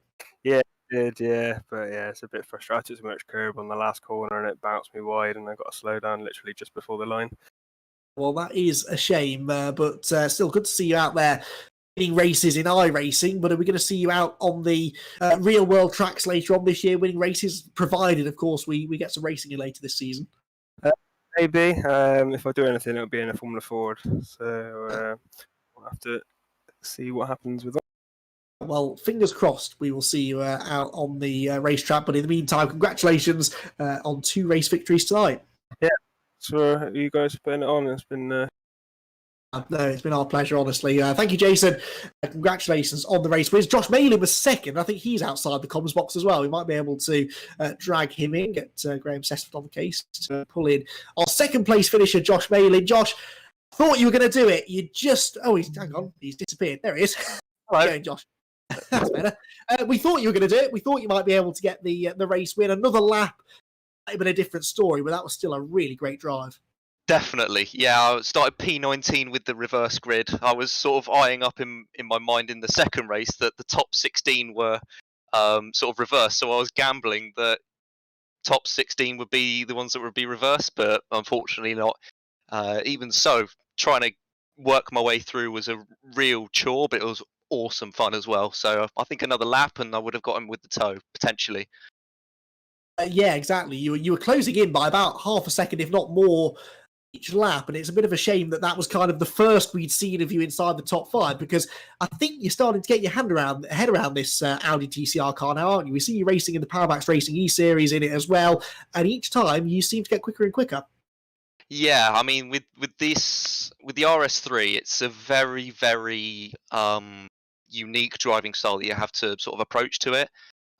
You've really got to take care with warming up the tyres, and if you don't get a good start, you're just going to wheel spin for days.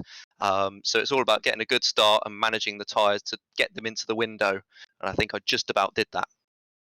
Now, Josh, I know you've had a bit of a tough last few weeks, and more so possibly than any of us. And I know this whole racing for the NHS thing is something very close to your heart as well. So it must be really nice for you not only to go out there and have a bit of fun, but also to get a good result on a very special night. Exactly. Yeah. I mean, they're all doing an amazing job out there in the NHS. I mean, unfortunately, as you know, my granddad passed away a couple of weeks ago.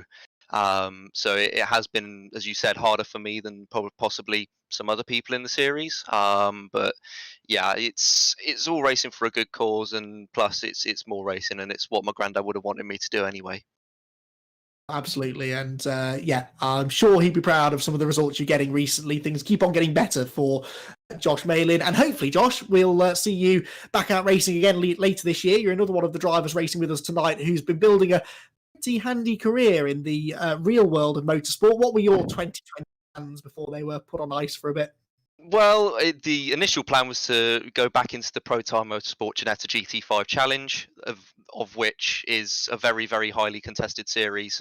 There are a number of drivers that are absolutely superb, and racing in that series has definitely been sort of a game changer for me as a driver. Not only having Mr. Mike Epps as my driver coach, who's been absolutely mega, shout out to Mike, but also the fact that the racing is so much closer compared to when I initially raced MX5s at the start of my career.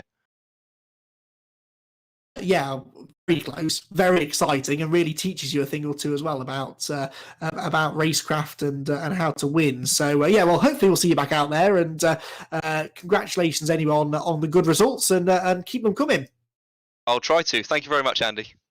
Not a problem, Josh. So that is our second place finisher then, and I think that might be all we have time for. Oh no, sorry, Dave Cyrus is here as well. Dave, welcome to the commentary box. Now, Dave, we saw you racing in the MX5s a little bit earlier on, and you finally got yourself a top 5 in race 3. Well done. Oh no, thank you very much. I couldn't believe it. It was very hard work, but yeah, enjoyed it.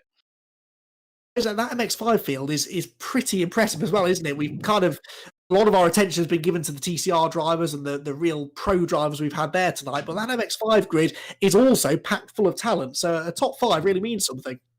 Yeah, definitely. I mean, I'll be honest. I've got a lot going on. I'm trying to move house, so I haven't had any time to practice besides today, and I really wasn't holding out much hope for a result. But just to kind of stayed consistent. Obviously, took advantage of some spins in front of me and a bit of argy-bargy, and made the most of it and managed to keep hold of it. Luckily. It is tricky, isn't it, as well, to come into an event like this with little or no practice. It's surprising. A lot of people at home who maybe don't do sim racing and don't maybe have any iRacing experience, they might think that you just sit down in your sim rig and you press a few buttons and you're into it. But it takes a bit of getting back into, doesn't it? Absolutely. Don't get me wrong. There are some aliens out there who can just sit down, turn it on a couple of laps later, stick it on pole, and go from there. But the majority of people, practice is key at the end of the day. So the more practice you get, obviously, the more consistent you're going to be. And where can we see you racing maybe in the near future? Are you one of those that's sort of diving into as many esports competitions as possible? I'm not actually 100% sure at the minute. Obviously, I did the touring car with the rest of the Xite guys last season. Did enjoy it, but I have to say it's not the car for me. So I think I may look to something. I do like single seaters; they've always been my passion. So I think I'm going to look for like an F3 race or something like that. If I'm perfectly honest. Right, okay. Well, we look forward to seeing how you get on there. And yeah, congratulations on that 4th place finish in the 3rd MX5 race of the night. Thank you very much. If I could, I'm just going to give a quick mention because we did run a little side competition with liking and sharing the Facebook page. Obviously, we want to just say thank you to everyone who has entered and watched. Hopefully, we've raised some money for a good cause. But we did do another competition, as I said, just to win a crate of 24 of Xite. And I'm just going to get the winner up now. Just random generate. Okay, so the winner of a crate of Xite is Stuart Gibbs. So we'll send them a message and we'll get in touch with them and get that out to them. Nice one, and congratulations, Stuart, on your big win for the night then. And thanks, Dave, for all of your effort behind the scenes as well. Thank you very much for everything you've done, guys. It's been brilliant. Not a problem at all. Dave Cyrus then there vacates the comments box, and I think the final person we're going to have a word with is Adam McNally. Adam, welcome to the comments box. Second place in that second TCR race. That wasn't bad, was it? No, it was a great race. Me and Max were doing great, just staying out in front. Then I think it was Machek sent it up the inside and it sort of backed the pack up. And it got a bit elbows out, but it was great fun. Managed to get second, I think. I think yes, the behind guy it, that did cross second got a slowdown or something, so dropped down. Ah, right, okay. I think I had you. I think I had you in second place, just behind a European TCR race winner. So I mean, that's got to be a nice feeling to be going toe to toe with people like him and former British GT champion James Dornell as well. Oh, great. That was the whole point of setting the night up, give the sim racers a chance to race some real races that they watch on telly. And it's been an absolute great night of racing from what I've seen. It really has, both across the TCR and the MX5 races as well, and for such a good cause as well. Every driver we've spoken to tonight has sort of touched upon the fact that it's always nice to win races, it's always nice to get podiums, but especially when we're racing to raise money for the NHS, which is obviously something always close to our hearts, but never more so possibly than these last couple of months. Yeah, definitely. I'd like to give a big thank you to all the drivers who took part. We managed to raise £590 in Nice. entry fees to donate, as well as the links we've shared round. Don't know how much that's made. But yeah, like I said, the racing's been great and for a great cause. What more could you want, really? Exactly. It's been really, really good entertainment, and I'm sure all of our viewers here at E1 Racing TV have really enjoyed it too. So thank you again for all of your hard work, and yeah, well done on that podium. All right, I'd like to just thank you guys for putting on the show all night. Looks like it should be good fun to watch later. We'd like to thank Xite Energy for helping us put on the show as well. And we've also got Pristine Condition, who give the BTC tickets out, thanks to Charlie Budd. So just like to thank everyone that's been involved. Thanks to Lee Deemer for helping set it up. Like I said, without him, couldn't have happened. So thank you, everybody. Yeah, no, nicely done. And it takes an awful lot of people to put together any event on iRacing, especially something like this. So yeah, thank you all. Thanks for having us, and we've really enjoyed covering it. Right, thank you very much. Stuff. So that's Adam McNally then, who I think is our final visitor into the commentary box. He mentioned there that ticket draw that was made courtesy of Charlie Budd and Pristine Condition, the British Touring Car Championship tickets, and it went to a driver and someone that we've mentioned an awful lot tonight, David Chapman, who was up there on the podium in all three of our MX5 races. Never won a race, but David Chapman does come out of the evening a winner with the British Touring Car Championship tickets for, I presume, a meeting later on in 2020, as and when we go racing. Hopefully the British Touring Car Championship season will get underway as planned at the start of August. So well done to Dave. Thanks to everyone that's joined me in the commentary box as well tonight. We heard from Cammy Sturch earlier on during the MX5 races. Dan, as ever, a pleasure working with you. I'm really starting to enjoy events like this, these charity events, because there's a special kind of vibe around them. When the racing's as good as it's been tonight, it's all the more enjoyable. Exactly, and it's all why racing in general is going through a real sort of peak period at the moment. We got a lot of real world racing drivers on, as we've seen tonight, and people from all levels of motorsport, club racers, sim racers, drivers you see on TV, as far as Formula One drivers, and it just shows what a massive community iRacing is. And we're getting to see now some of the very best sim racing, I think, that's been around for many years, and it's iRacing providing a great championship for everyone to race in, and this event was no exception. We've seen some great drivers, and we've seen the sim guys trying to challenge the real racers, and I think that events like that, the sim racers sort of step it up a gear a little bit, because they know they're racing against some of their heroes they watch on TV, and they want to impress.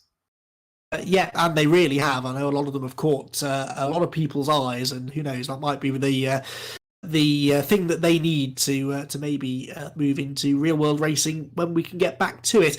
So that is it then. That wraps up the Xite Energy NHS Heroes charity race. Thank you so much to all of the drivers who have taken part and paid their entry fee, all of which has been donated to our charity for the night. Thank you everyone that's tuned in as well. It's been a long night, but the racing has more than made up for it, in my opinion. Hopefully you'll be back at Year One Racing TV in the near future for lots more racing. Tomorrow night, Formula 4 action to start off another week of racing here on Year One Racing TV. Head over to Year One Racing TV's social media pages for all of the information on what's coming up in the near future. But for now, we will leave you in peace. I hope you enjoyed what's left of your day or evening. You're back here at Year One Racing TV in the near future.